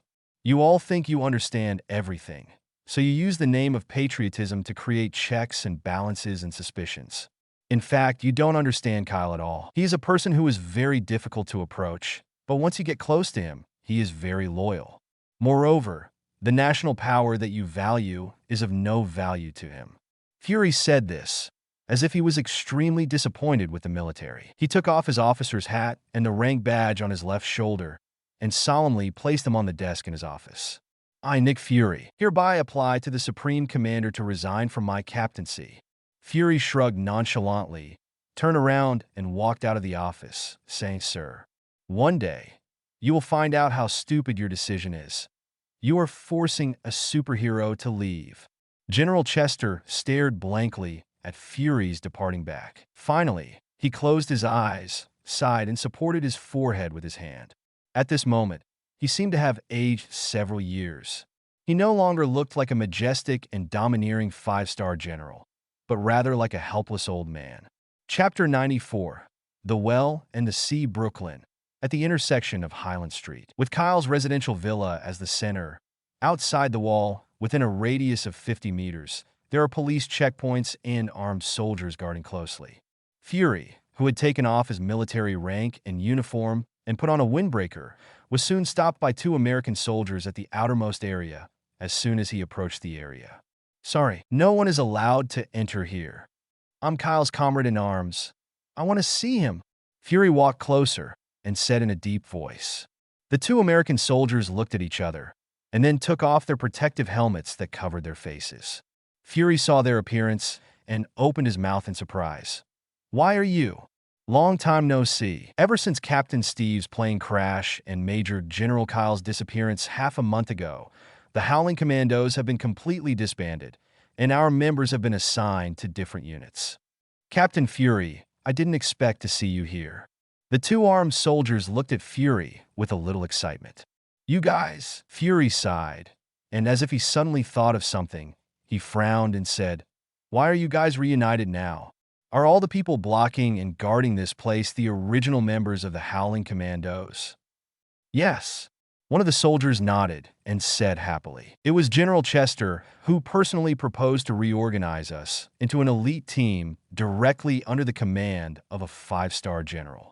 Fury's dark face turned cold upon hearing this, and he said angrily, "So you will obey General U. Chester's orders and guard Major General Kyle, who promoted you?" "Don't say that." The armed soldier waved his hands in panic and corrected, "It's not a guard. It's just to protect the safety of Major General Kyle's family." Another armed soldier echoed, "Yes, we are using military force to block this place tightly, mainly to prevent enemy agents from entering, and also to prevent the media from disturbing Major General Kyle, who is about to go on the expedition." "I am not an enemy agent or media," Fury said, walking forward and about to enter the area blocked by police lines. As soon as he took a step, the 2 armed soldiers stopped him with their hands. "I'm so sorry, but we can't let you in. Please cooperate. This is General Chester's order. No one can meet with Major General Kyle in the next few days unless he allows it." Fury stared at his former comrade standing in front of him, clenched his fists quietly, and said coldly, "If I force my way in, will you execute your mission and kill me?" "Ah, of course not. Captain Fury, please don't make things difficult for us." The 2 armed soldiers looked embarrassed and didn't know what to do. "You don't have to call me sir. I have already resigned my captaincy." Fury felt chilled, knowing that he could not enter, so he decisively turned around and left. "Also, I am ashamed of your stupidity. If Captain Steve were still alive, he would definitely punch you in the face and beat you up." The armed soldiers stationed there were stunned, but still saluted respectfully and watched fury leave. A three-story villa inside the bathroom. Kyle wore a pair of large shorts, a white vest, and slippers, and washed himself without any worries. The faucet was running, and he scooped up the water with both hands to wash his face. Even his blonde bangs were wet and pulled up high. Kyle took a deep breath, and his handsome face gradually became serious, changing from his previous lazy and casual look. He seemed to have returned to the battlefield, the invincible demon tyrant who dominated all wars. Let me think about what the first step should be. Oh yeah.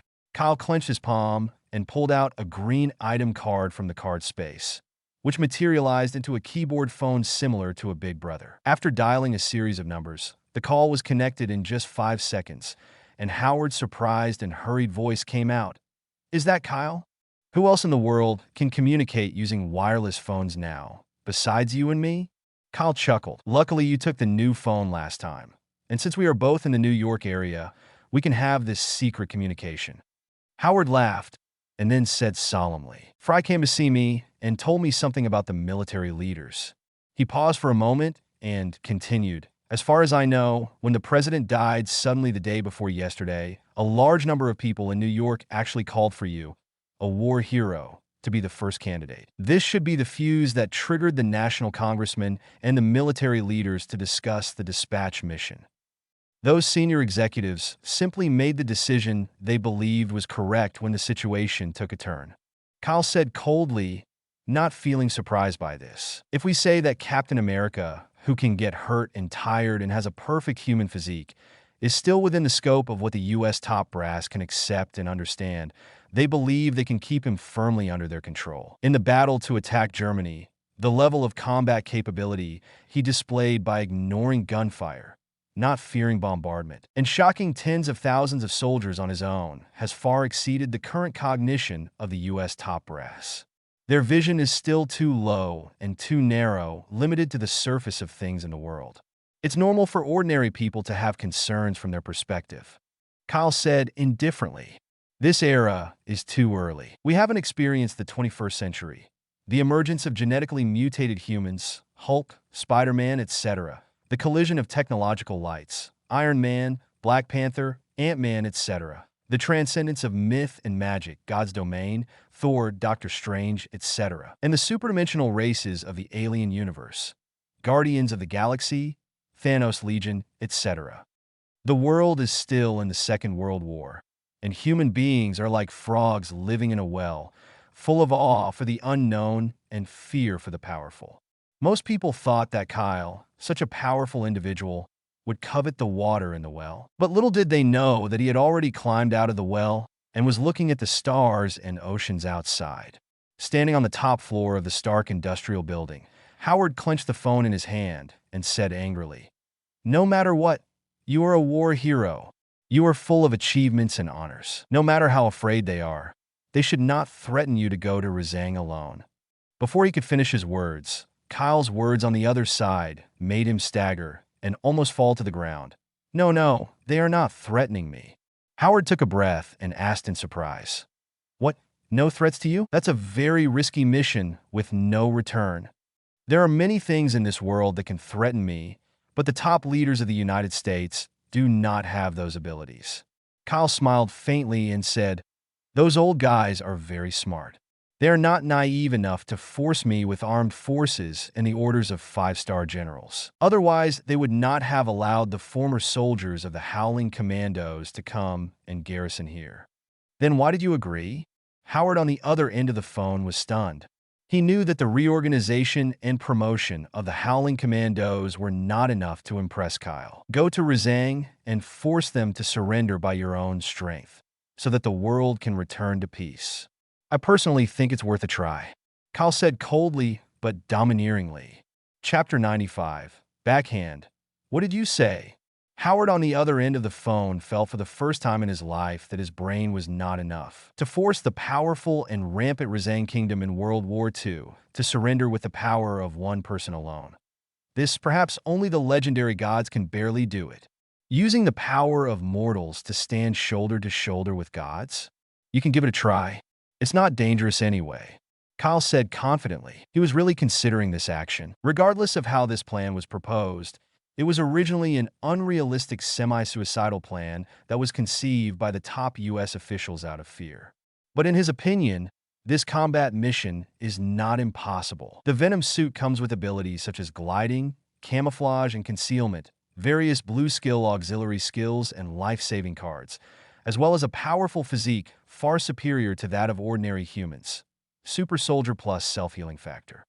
Kyle didn't think it was very dangerous to go to Rizang alone. He had been hesitating and considering this before, and General Chester thought he was afraid and timid, but he didn't know that he was really thinking about the feasibility of this plan. Howard, didn't you say before that the nuclear weapons that will be completed in nearly a month will be enough to affect the World War situation? I don't think the threat I bring is much weaker than nuclear weapons. Kyle smiled confidently and said to Howard on the other end of the phone, World War II ends early and the world returns to peace. This is also what I personally want to see. Why not go to Rizang and give it a try? This was not for anyone. It can only be said that the chaos of World War II hindered his future prospects and steps. Howard on the other end of the phone seemed to understand. He was silent for a while, then shook his head and said, Kyle, you are really good. The top American officials thought they had the situation under control and used all sorts of favors and means to persuade Kyle to go to Rizang to carry out the mission, which was a disguised form of alienation and elimination. But they overlooked one premise from beginning to end, which is Kyle's strength is far beyond their current fears and concerns. Kyle's vision and intentions were definitely beyond their expectations. Now that you say that, I feel relieved. Otherwise, I would have thought that you were going to be sent to Rizang without any preparation and scared me. Howard heaved a sigh of relief and said playfully, I'm suddenly looking forward to it. If you succeed in ending the World War on your own and come back safe and sound, what will the American top brass say? He said with emotion.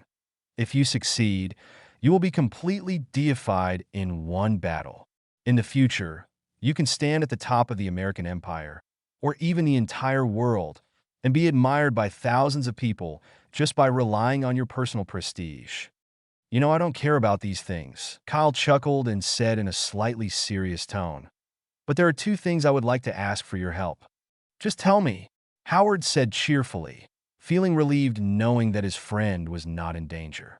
First thing, after I leave for Rizang, you contact Logan and ask him to come and pick up Lucy that night and move her to a safe place. Kyle said in a deep voice. In any case, his relationship with the military will never be the same again. American soldiers, even those originally from the Howling Commandos, cannot be trusted. Okay, I will inform Logan in time. But the soldiers guarding outside your house. Howard stopped talking halfway and hesitated without continuing. Don't tell Logan to kill him. Just teach them a lesson and knock them all out. Kyle responded coldly. Those soldiers were just dragged here by the U.S. high-ranking officials to repay a favor. They cannot be blamed in any way. But the original members of the Howling Commandos had nothing to do with General Chester since they received his orders the day before, and they were all strangers from then on. That's great.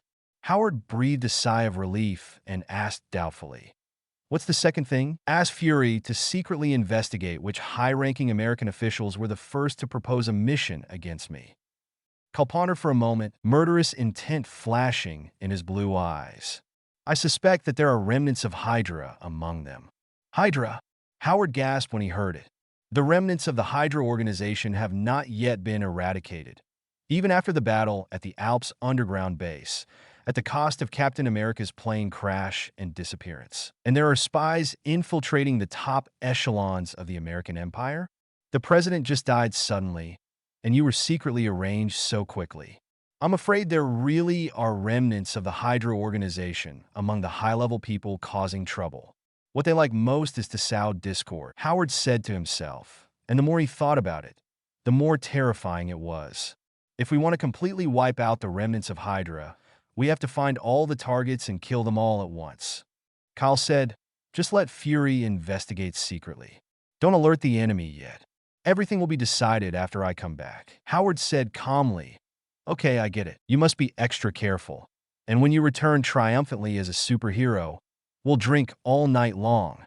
If you want to drink all night, You need to practice your alcohol tolerance." Kyle finally chuckled and hung up the phone, which turned into a card and disappeared from his hand. He turned around and found that Lucy was already standing behind him, looking forward with her big red eyes. "Don't worry, I've taken care of everything. Just wait for me to come back." Kyle took Lucy's little hand, hugged the girl's soft body in his arms, and kissed her smooth and white forehead. Lucy smiled slightly, opened her lips slightly, and said firmly, "Okay, I'll wait for you." At this time, in a congressman's office in Washington, a middle-aged man with his hands in his trouser pockets was pacing back and forth anxiously in front of the window, his slender eyes slightly narrowed, and no one knew what he was thinking. There was a knock on the door, and a sexy, immature female secretary came in with a big box in her arms. She muttered with red lips, "Congressman Ivan, these are letters of advice sent to the Senate Hall by the public. They basically hope that the congressman can reconsider and negotiate the mission arrangements for Major General Kyle to go to Rezang. Are they annoying? This has already been decided unanimously by the high-level meeting. What else is there to consider?"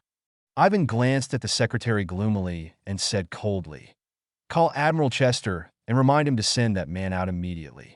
Don't delay any further." "Yes." The female secretary put down the box full of letters in the corner, kicked off her long black stockings and high heels, and left the office with her hips twisted. "Kyle, Major General of the United States, war hero, Humph." Ivan snorted coldly and slammed his fist heavily on the table. This war has not yet come to an end, and it is still too early to say who will win or lose. When my Lord Schmidt returns, the world will be unified. Long live Hydra. Chapter 96. Superhero General Chester. The congressman called again to urge us to go, saying that the publicity has been enough and it's time for Major General Kyle to set off. In the Supreme Command office, Chester stood by the window with his back to the door. After listening to the message from the soldier, he nodded heavily. "I understand." Then, let Captain Fury take the convoy to pick him up. The communications soldier was stunned for a moment, then hesitantly reminded, "Did you forget? Captain Fury resigned the day before yesterday, and you approved his resignation. He has already left the main base." "I made a mistake." General Chester sighed tiredly, then pulled himself together and said dignifiedly, "Send my special armed convoy to Hylon Street to pick him up. Once picked up, drive directly to the main base airport. When the vehicle arrives, there is no need to report to anyone. The transport fighter plane must take off within 10 minutes and must deliver Major General Kyle safely to Rezang, Tokyo." "Okay, sir. I'll arrange it right away." The communications soldier took the order and retreated. The office fell silent again for a long time, and finally General Chester's whisper was heard in the room. "Success is due to heroes, and failure is also due to heroes." Half an hour later, 5 thick, bulletproof, armored vehicles were parked at the door of an ordinary villa. An elite army consisting of dozens of armed soldiers stood in neat military postures, facing the tightly closed front door of the residence, patiently and respectfully waiting for something. Squeak. After a while, the door opened. Wearing a night battle suit, with a one-handed sword on his back and energy pistols on each side of his feet, a handsome young man with cool blonde hair slowly walked out. The moment he appeared with his tall figure, the garrison soldiers of the former Howling Commandos and the convoy soldiers who only obeyed the orders of the 5-star general all subconsciously straightened their backs, their eyes focused and serious, and saluted loudly at the same time. "Hello, Major General Kyle. The man in front of me is a superhero in the territory of the United States.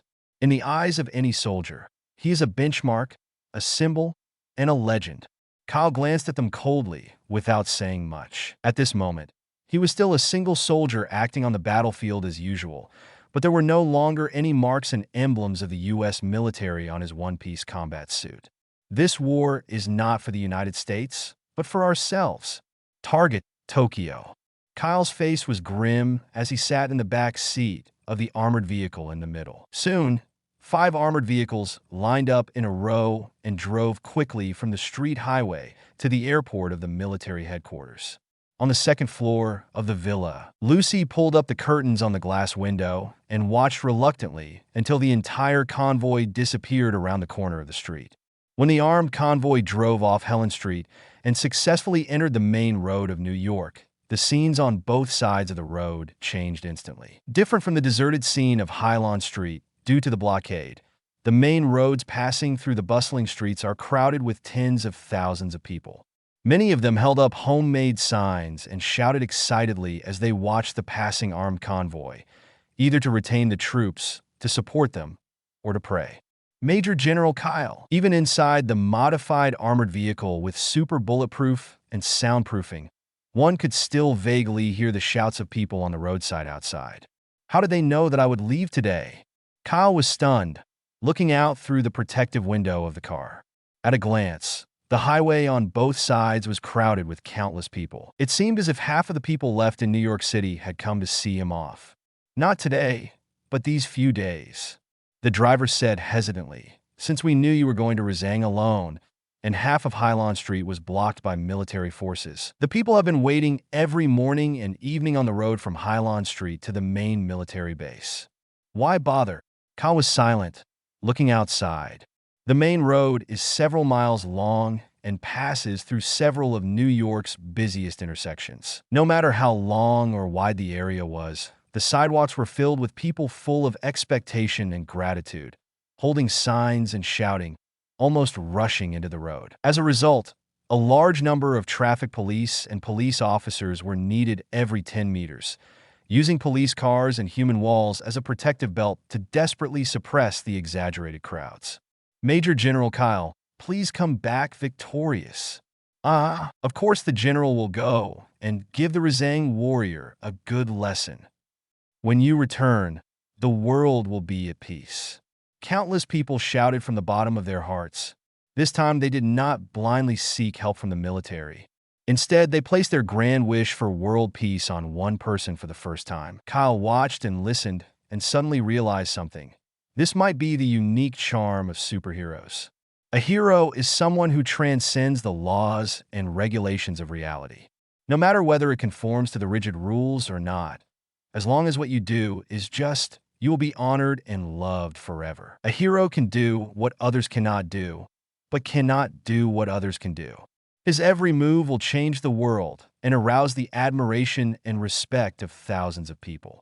To some extent, in the Marvel world, superheroes are truly the epitome of God. And even if you pray to God's day and night, it will be useless. But superheroes can actually do what they want. Unfortunately, I'm only thinking about myself. I don't want to be a superhero admired by everyone. Kyle whispered to himself, shrugged, closed his eyes, and half lay on the soft-back seat of the armored vehicle. The cheers of the people died down only when the armed convoy left the main road. The driver seemed afraid to stay for too long and accelerated the armored vehicles into the military base. The military personnel in the main base were already prepared and set up a police line to ensure that the convoy could travel smoothly all the way to the base airport, where it stopped and was handed over to the transport aircraft that was ready to take off. Rather than arranging personnel to go out on a mission, it is more like holding criminals hostage. Kyle had a slightly sullen face throughout the whole process. He followed the itinerary silently and boarded the rear cabin of the transport fighter plane under the protection of armed soldiers. A few minutes later, the new transport fighter plane built by the United States, which can fly the farthest and highest, officially took off from the U.S. New York military headquarters with war hero Kyle Dove on board. As the fighter planes disappeared into the high-altitude clouds, all personnel at the New York military headquarters stopped their work and looked up at the blue sky with empty hearts. At the same time, Senator Ivan, who received the message near the White House, secretly breathed a sigh of relief. After all, as long as Kyle leaves and enters the enemy country of Rezang, he will have one foot in the realm of victory. As for whether Kyle could come back, he was not worried at all. Is there any need to ask? No matter how strong a person is, how can he fight against the power of a country? Ivan smiled triumphantly, locked the office door, took out a telegraph machine from a safe, and typed the code. The target fighter plane just took off from New York and immediately conveyed this information to Rezang mainland. Chapter 97. The man at the top of the food chain, current altitude is 10,080 meters, the route is normal. In the new transport fighter, apart from the flight captain in the driving seat, Kyle was the only one sitting in the rear cabin. The cabin was so quiet that only the slight sounds of various instruments could be heard. Kyle sat in his seat and closed his eyes to rest, his mind in the card space, looking at the nearly 1,000 cards in the ability card area. It is said that the poor rely on mutation and the rich rely on technology. Now he has all the mutations and technological items, but what he values most is his own physical condition. The body is the capital. Kyle's mind incarnation looked at the card floating in the middle of the ability card area, Super Soldier. This rare blue physical ability card extracted from Steve could be said to be the cornerstone that allowed his physical genes to transcend that of ordinary people. Super Soldier. This genetically modified ability that comprehensively improves the potential of human physique can initially increase a person's strength, speed, physique, and ability to withstand blows to about 4 to 5 times that of a human. At the peak of the physique, it even reaches the terrifying critical point of 10 times that of a human. 10 times the human. What does that mean? The impact force of an average adult's punch is about 100 kilograms, and 10 times the force is 1 ton. His punch weighing tons could knock down a bull, let alone a human. The ultimate peak of Super Soldier ability is naturally not achieved through age growth, but requires long-term, continuous training to control and tap into one's own physical potential. Steve obtained the Super Soldier ability earlier than Kyle, but until the day of the crash, his physical potential was still in the initial stage of exploration, and his value was only 5 to 6 times that of an ordinary human being. After all, he learned military combat boxing and practiced without rest or sleep, and it took him 3 days to master it, which was already a very fast Superman level. Kyle, with the ability of card drawing, can master it from nothing to something in just 3 seconds. He needs to train for a long time? No way. As long as you continuously draw other people's white-green ability cards, various ability cards of the skill and physical types can be accumulated and turned into keys to quickly open the door to the inner potential of the Super Soldier. In the last battle in Germany, Kyle extracted hundreds of green skill-type ability cards from Logan. After taking them as his own, equivalent to half a century of training and practice, his physique finally reached the peak level of a Super Soldier. Self-healing factor. This blue ability card of the physical constitution type perfectly maintains the peak level of this constitution and does not weaken due to aging or hidden injuries from long-term combat. Of course, the above is not the best combat state. With full coverage of Venom and symbiosis with him, his overall physical value can still take a small step up. 12 times as many humans. Kyle now has the confidence to rank among the top of the pyramids of the currently known creatures on Earth simply by virtue of his strong physique. Major General Kyle. The captain in the cockpit next to him reminded Kyle, which brought him back to reality. He opened his eyes in surprise. We are now over the mainland of Risen, and we will cross the border of Tokyo in 5 minutes, the captain said apologetically. Because we are over the enemy's territory, the transport fighter can only maintain an altitude of more than 10,000 meters. You will need to parachute alone at this altitude later. The military has prepared protective clothing and oxygen cylinders for you. Please wear them in advance. Just tell me when we reach our destination. Open the rear cabin first. Kyle responded coldly. Without taking his protective clothing, oxygen cylinder, or even his parachute pack, he stood up and walked to the rear cabin area. Under the captain's operation, a steel deck in the rear cabin at the tail of the small transport fighter was lowered, revealing the night scene and high-altitude scenery outside. The transport plane crossed the ocean from New York to Risen. Half a day had passed, from noon to late at night. Kyle stood tall on the edge of the deck, the cold wind blowing in and blowing up his blonde bangs on his forehead. At this altitude, the temperature is already below zero, and there is a lack of oxygen. If you parachute without protective gear, you will die, sir, the captain, who had brought an oxygen supply device with him in advance, warned loudly. He turned around in the cockpit and was so surprised that he was speechless when he saw that Kyle didn't even have a parachute bag on his back. I never carry a parachute. Kyle shrugged coldly. The protection of the Venom suit made him not feel the slightest bit of cold. As for lack of oxygen, he could now go without breathing for more than 10 minutes, and that was during high-intensity exercise. As the captain was hesitating, the fighter plane suddenly shook due to the airflow. When he turned around and looked at the fighter plane's reconnaissance equipment, he seemed to see something terrible. His face turned pale, and he said to himself in horror, "How is this possible? What happened?" Kyle asked coldly. The captain said in disbelief, "We have detected 7 fighter planes approaching us at high speed. We've just arrived in the sky above Razang and haven't even landed yet, but you're already rushing over to entertain the guests." Kyle chuckled indifferently. He suspected that there were spies among the top American officials, so it was not unexpected that a positioning device was installed on this transport fighter and the location was revealed to Razang. "Captain, please return directly. Good luck to you." Kyle waved his hand and leaped up to a height of more than 10,000 meters. He was in the air, with cold wind and air currents blowing in his face. Looking left and right and up and down, everything within 100 meters of visibility was pitch black. Less than 5 seconds after he jumped out of the cabin, a thunderous explosion sounded above Kyle's head, accompanied by an intensive bombardment of a violent storm. Boom! Buzz, buzz. Kyle turned around in the air and saw that the transport fighter he had just jumped out of was attacked. Most of the fuselage was in flames, and it was collapsing and disintegrating, and it was falling down as it lost power. In the dark clouds within the 100-meter area, illuminated by the fire on the fuselage of the fallen fighter plane, several Japanese single-man fighter planes could be vaguely seen shuttling past at high speed, circling and hovering. "Call out!" Kyle, who was falling naturally, was confirming the position of the nearest target fighter. A single-seat fighter plane, with its tail spiraling and jets flying, was about to fly over him at an altitude of about 20 meters. "It's you!" Kyle's eyes flashed coldly, and a pair of black wings suddenly stretched out from the back of the Venom suit. His body suddenly stopped in the air, and then fell uncontrollably and glided towards the fighter plane at a high speed. "Tread!" Kyle arrived above the head of the fighter plane, slightly controlled the wings, and actually squatted down and stood on the windshield of the single-person fighter cockpit. "What?" The Japanese pilot was slightly stunned. He looked at the young man outside the fighter plane who suddenly smiled at him and took a breath of cold air in horror.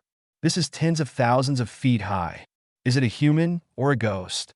"Report, this is Zedian-02. His teeth were chattering, and before he could finish his words, he saw the cold-blooded young man clench his fists and extend 3 dark claws from each hand. "Laugh!" Kyle's sharp claws easily pierced the windshield, slashing downward to create a hole. He grabbed the pilot inside the fighter plane and threw him out from the sky outside. Chapter 98. A dark and windy night. The night sky at 10,000 meters is above the cumulus clouds and below the ozone layer. This place seemed to be in another vast dimensional space. It was pitch black all around, and strong winds were howling in the sky. A transport fighter plane was severely damaged, and its fuselage burned into a bright fireball, like a small sun falling down. Just a short distance to the side, a single-person fighter plane lost control without anyone noticing, spun headfirst toward the ground, and accelerated toward the clouds and ground below. Successfully destroyed the target transport fighter. Circle downwards and search to confirm whether there are any enemies making emergency landings. Report, this is Zedian-02. A sudden scream rang out loudly on the communication channel between the fighter squadrons, and the next moment, it was completely silent. Pilot number 02, what happened over there? The captain of the elite fighter squadron frowned and asked into the intercom. Please reply if you hear me. Pilot number 02, please reply immediately if you receive it. Russell. The pilot of 02, who was thrown out of the cabin naturally, had no way to respond. On the connected channel, the sound of chaotic wind coming from the walkie-talkie could be vaguely heard. Captain, the signal of fighter number 02 is no longer displayed on the detection instrument. I guess. One of the pilots spoke, causing a shadow to hang over the hearts of the other 5 pilots, including the captain, who was an ace pilot. The captain paused, raised his voice, and said, "Everyone, be alert. Check the surrounding airspace to see if there are any other enemy aircraft besides the destroyed transport aircraft." As soon as his words were rang out on the channel, a sudden explosion roared in the sky beside him. Another single-person fighter plane that was his companion was inexplicably damaged, and it made an emergency landing with smoke and fire billowing from its tail. "Fighter plane number 06?" the captain exclaimed. The damaged fighter plane happened to be above him and fell straight down, almost hitting the fighter plane he was piloting. Fortunately, he was also an ace pilot in the Japanese Air Force. He controlled the fighter plane to speed up and flip over, and successfully avoided the disaster. "Captain, the rear wing of the fighter plane has been attacked by something. At this altitude, I'm afraid I'm going to die." The terrified voice of the pilot of number 06 sounded on the communication channel, becoming weaker and weaker. "Wait, I think I saw something." He seemed to see something before he died, but before he could finish speaking, he was disconnected from the communication channel. "Have you spotted any enemy aircraft? What's going on?" The captain growled angrily, venting his inner fear. After losing 2 aircraft in a row, he didn't even know who the enemy was and where they were. After more than 10 years as a pilot, this is the first time I have encountered such a strange thing at an altitude of 10,000 meters. No trace of enemy aircraft was found. "It's weird here too. What should we do, Captain?" Listening to the remaining pilots' responses, the captain said in a deep voice, "Gather together. Let's get together a little and lower our altitude." "Yes." The 5 fighter jets reacted quickly and skillfully formed a square formation at high altitude, with another one in the middle, lowering its altitude in parallel. Boom, boom. After the fighter planes collectively descended several thousand meters, lightning flashed in the clouds below, and flashing purple arcs of light illuminated the night sky from time to time. "Thundercloud, what bad luck. Something is wrong tonight. Since we have successfully destroyed the target transport fighter, why don't we go back to the base?" a member suggested nervously. The other pilots remained silent. The captain was moved and was about to agree to this proposal. At this moment, a member shouted in horror, "Captain, there's something on your fighter." This strange statement caused everyone to subconsciously look at the fighter plane in the middle of the flying formation. Coincidentally, huge amounts of thunder flashed across the thunderclouds below, and in a flash, the light illuminated the fuselage of the fighter plane. At the tail of the single-person fighter plane, a young man in a black battle suit was seen bending his body, using his claws to dig into the steel shell of the aircraft, clinging firmly to the fighter plane. The strong wind blew his golden hair high, and his body was as solid as steel under the tight-fitting black battle suit, making him look like a humanoid demon. "How is this possible? Captain, there is someone on your fighter. How could it be a human? It must be a monster." The other pilots were shocked beyond words, and the captain was terrified. He turned around and saw that Kyle had already crawled to the cockpit, which had space for only one person, against the strong wind pressure. Kyle had a blank expression on his face. He used his left hand's sharp claws to dig into the fuselage shell to steady his body. He raised his right fist, which was covered with a vibranium arm guard, with full force and slammed it hard on the protective glass. As the captain watched, spiderweb-like cracks appeared on the thickened glass from the outside to the inside, with the tip of the fist as the center. "Please don't." The captain in the cockpit turned pale. Kyle ignored his pleas for mercy and punched the damaged glass again. The terrifying impact force of over tons was so strong that the shattered glass exploded and flew inward. One piece of broken glass flew directly into the captain's wide-open eye sockets, killing him on the spot. The third one, Kyle muttered to himself, and stood up proudly on the flying fighter plane, holding his breath and glancing at the remaining 4 fighter planes on the side. "Reciprocity. Since they have come to our door, no one can escape." Without control from the pilot, the fighter plane he was in tilted slightly and fell like the previously destroyed planes. Kyle crouched down slightly, took a step ahead, and leaped toward the single-man fighter plane at the same height behind him. His amazing jumping ability allowed him to leap 10 meters away and hit another fighter plane flying towards him head-on with his right elbow. This monstrous and inhuman attack was so desperate that it took effect with just one strike. The windshield shattered, and the pilot and his plane flew out of control towards the thunderclouds below. Kyle groaned in pain and was thrown out with injuries. Red blood was oozing out of his venom suit. He barely opened his gliding wings and hovered in the air. He wiped the blood from the corner of his mouth. The self-healing factor took effect quickly in his body, suppressing the wound while continuously healing the injuries on the surface of the body and internal organs. In just a few seconds, the injuries on his body, which were not serious to begin with, completely self-healed. There are 3 more. Kyle had a cold expression on his face, and with his dark, bloody wings, he rushed towards the remaining fighter plane closest to him. The pilots in those fighter planes saw that their captain and his companions' 2 fighter planes were destroyed by a humanoid monster in the blink of an eye. They dared not stay there any longer and quickly pulled up the nose of their planes to take off. Kyle raised his eyes and looked at the fighter plane that had risen more than 20 meters in the air not far ahead. His eyes narrowed slightly. Venom's gliding mode can even reach supersonic speeds when diving, but its only drawback is that it cannot actively increase its altitude. This is the biggest difference between flying and gliding, but this doesn't mean that he can't climb higher in the air. Kyle maintained his gliding state, with his rear wings pressed inwards against his back, his legs bent to accumulate strength, and then he pushed hard into the air below. A dark red energy tide erupted beneath his feet, leaving a series of white gas masses in place. The man had already sprinted nearly 30 meters into the sky. Air Dash. Chapter 99. Hunting the Sky, America, New York. Unlike Razang, where it was just getting dark due to the time difference, it was just one night in New York. After General Chester took off his officer uniform and changed into pajamas, he and his wife finally fell asleep in bed in the early morning. However, he was awakened by the messenger knocking on the door in the early morning. "What's the matter? Why are you in such a hurry?" General Chester was surprised. He also knew that there was something important to report, so he could only put on an officer's coat over his pajamas. As soon as he opened the door, the communicator said hurriedly, "Report to the commander. Late last night, Miss Lucy Jane, who was protected by the elite team on Highland Street, disappeared." "What did you say?" Chester frowned deeply, suppressing his anger and asking, "Where are the armed forces stationed in the Highland Street area 24 hours a day? What are the soldiers doing? And I was not notified of what happened last night until this morning." The correspondent replied with a bit of embarrassment.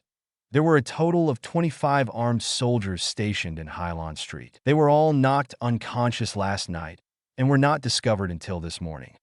They were all knocked out? Could it be that some country or organization has invaded? General Chester muttered to himself, and the communicator continued. "According to the report of the soldiers who woke up, the one who knocked them out should be the same person. Well, very powerful. Nonsense. How can it not be amazing if one person can take down an armed force silently?" Chester snorted coldly, and the first person he thought of was Kyle. Perhaps only he has such strength. Could it be that the man did not reach Razang, but instead turned back halfway? General Chester asked calmly, "What about the transport plane carrying Major General Kyle?" "Everything is going well on the voyage. According to the time, we should be arriving in Tokyo, Razang soon." The communicator replied quickly, which made General Chester fall into deep thought again. The communicator asked, "Sir, do we need to increase manpower and search the entire city of New York to find the whereabouts of Miss Lucy Jane?" "The guards only knocked him out, but didn't kill him. This should be done by Major General Kyle." General Chester thought for a moment, sighed helplessly, and said, "Notify the original armed forces stationed on Highland Street and ask them to search secretly. No matter what, the person was lost under our care. If Major General Kyle comes back." Having said this, he suddenly stopped and did not continue. "That person went to Risen Tokyo alone? Can he come back?" At this time, the border area of Risen Tokyo, 6,000 meters above the sky. In the thick thunderclouds, 2 Japanese single-seat fighter planes were fleeing for their lives. Behind them, illuminated by the thunderstorm and lightning, one fighter plane tumbled and fell with its indicator lights dimmed. What the hell? As the ace pilots of the Razang Air Force, this was the first time they encountered such a monster-level enemy in their lives. Without relying on any weapons, he destroyed 5 high-performance single-man fighter jets in succession with just one person, and chased them from an altitude of more than 10,000 meters to a lightning cloud area at an altitude of 6,000 meters. At this moment, the pursuit continues. That's an absolute monster, a humanoid demon. Speed up, and leave this area.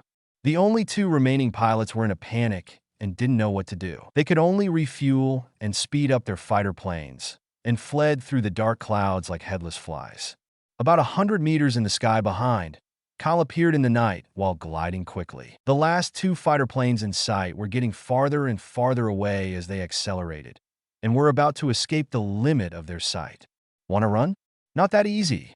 With a blank expression on his face, he pulled out a blue card from the card space, held it between two fingers, and threw it forward. The card immediately summoned a giant creature with a blue-feathered eagle head in a wide and high space. Blue Eagle. It is the real overlord of the sky. Kyle landed on the flapping blue eagle and grabbed a few iron-hard feathers with his left hand. Before he could give any orders, the blue eagle cried out as if it had sensed something and rushed forward while flapping its huge wings. With a simple sprint, the blue eagle reached supersonic speed. The whistling wind in the face was like a knife, so much so that Kyle had to enter the state of a battle suit fully covered with venom. However, the effect was also very significant. Within 10 seconds, the two fighter planes quickly reappeared in Kyle's eyes and continued to enlarge. Grabbing the feather with his left hand, Kyle stood steadily on the back of the Blue Eagle. With his empty hand, he pulled out the sodium carbon steel sword that had been used on his back, and his palm covered with a vibranium arm guard tightly grasped the sword. He leaned his upper body back and arched his right hand, making a javelin-throwing motion. Call out! The next moment, the one-handed sword was thrown out with a hurricane, instantly swept across a distance of 20 meters, and successfully hit the fuel tank at the rear of a fighter plane in front. The sodium carbon steel sword penetrated the outer shell of the fuselage, causing the internal stored oil to overflow along the sword body. Kyle followed suit and leaped off the Blue Eagle's back. While in the air, he made a mid-air sprint, and his entire body was like a black bullet, rushing straight to the bottom of the fighter plane where the oil was leaking. The dark claws swung upwards, and the steel shell of the fuselage suddenly splashed with sparks. The sparks triggered the oil storage, and it exploded with flames. Boom!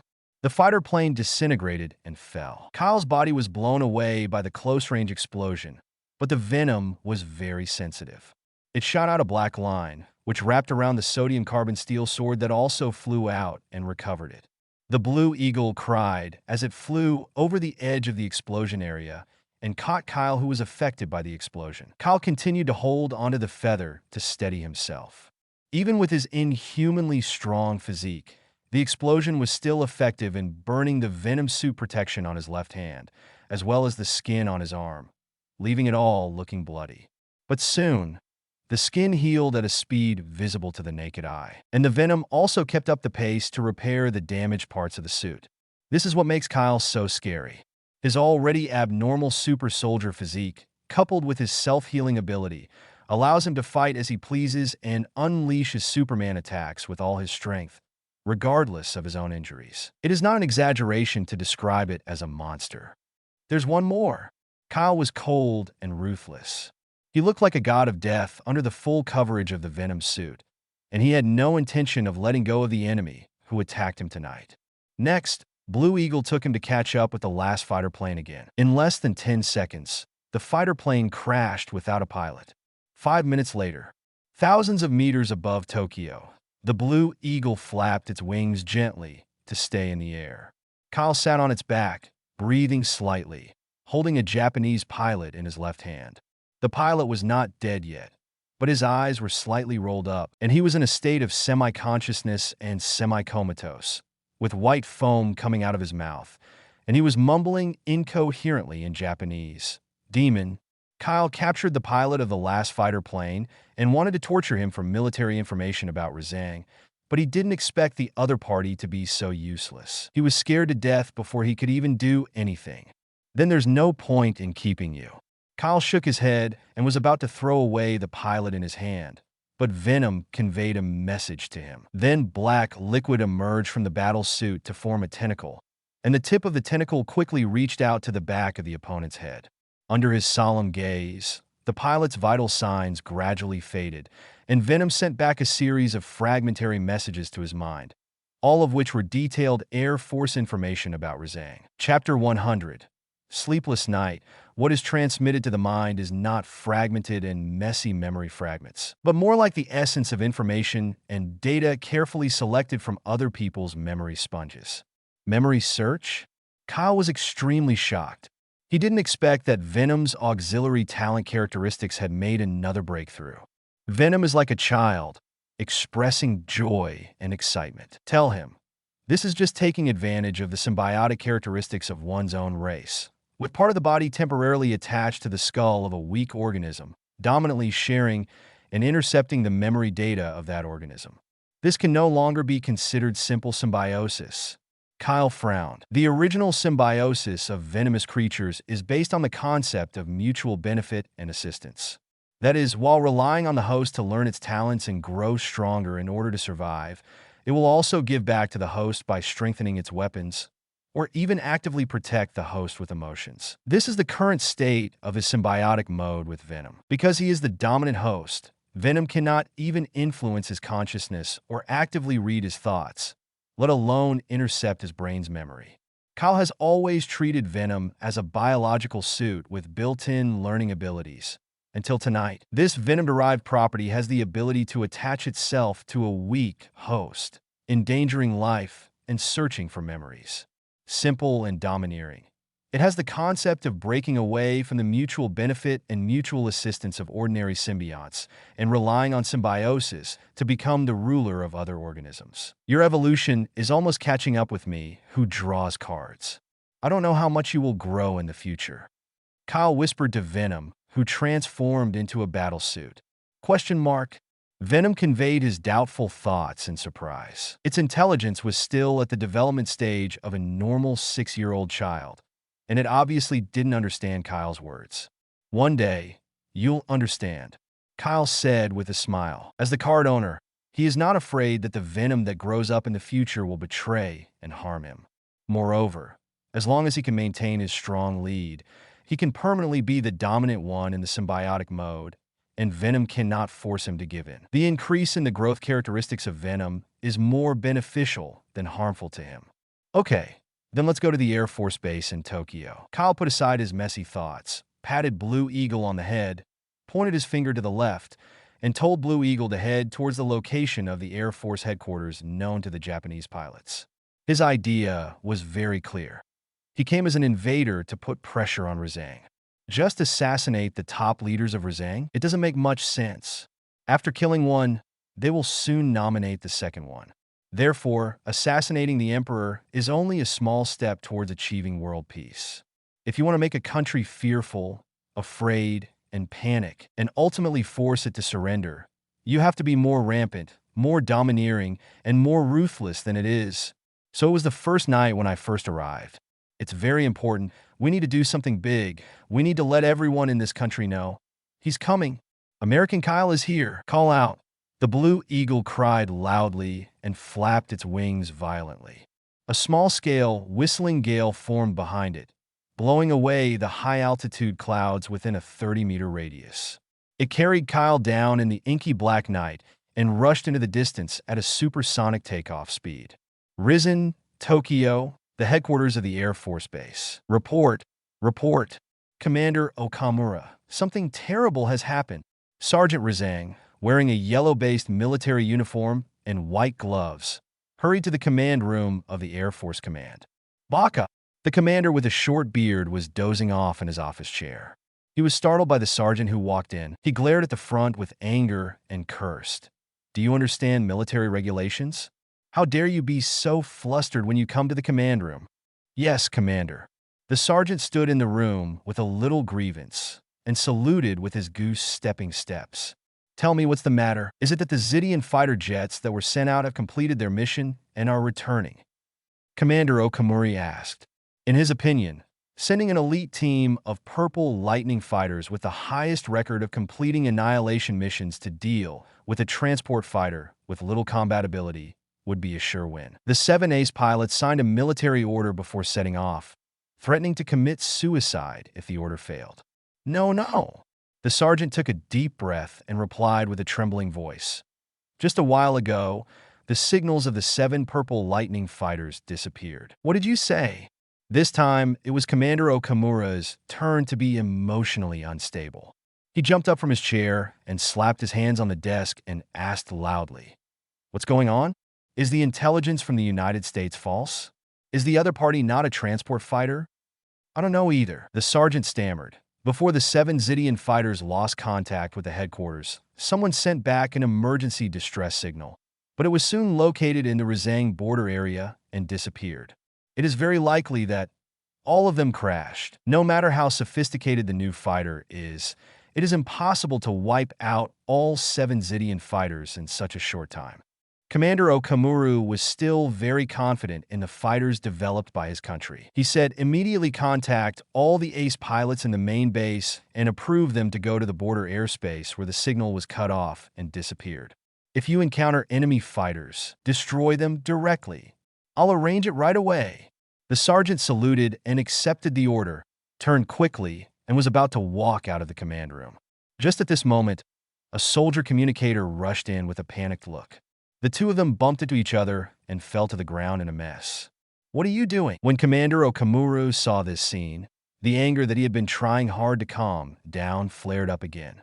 But before he could ask, the urgent report from the communicator who rushed in made the command room fall into complete silence. "Commander, there is an enemy attack. The enemy has broken into our Air Force base." What? Commander Okamura and the non-commissioned officer opened their mouths in shock.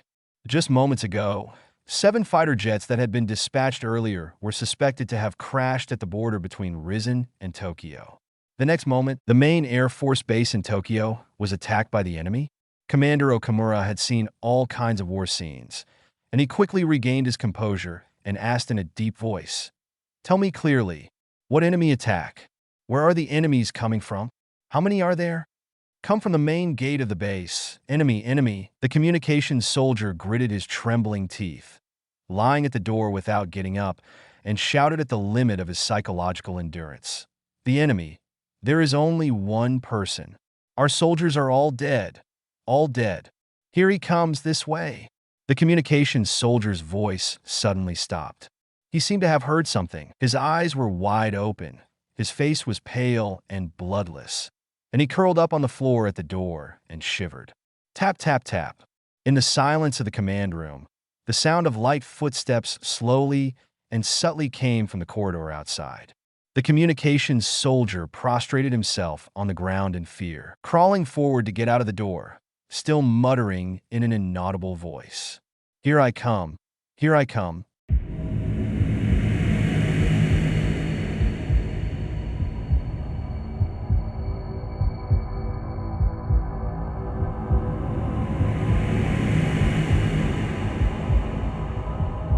No more novels? Take part in the voting. The most requested novels and those with the most likes will be chosen for publication on euroaudiobooks.com. There, I can upload as much as I want without the risk of receiving a strike. Our 18 novels and other content that exceed what is morally acceptable are only published on Patreon or the free novels page. Remember, the site is funded by donations on Ko-fi and Patreon memberships.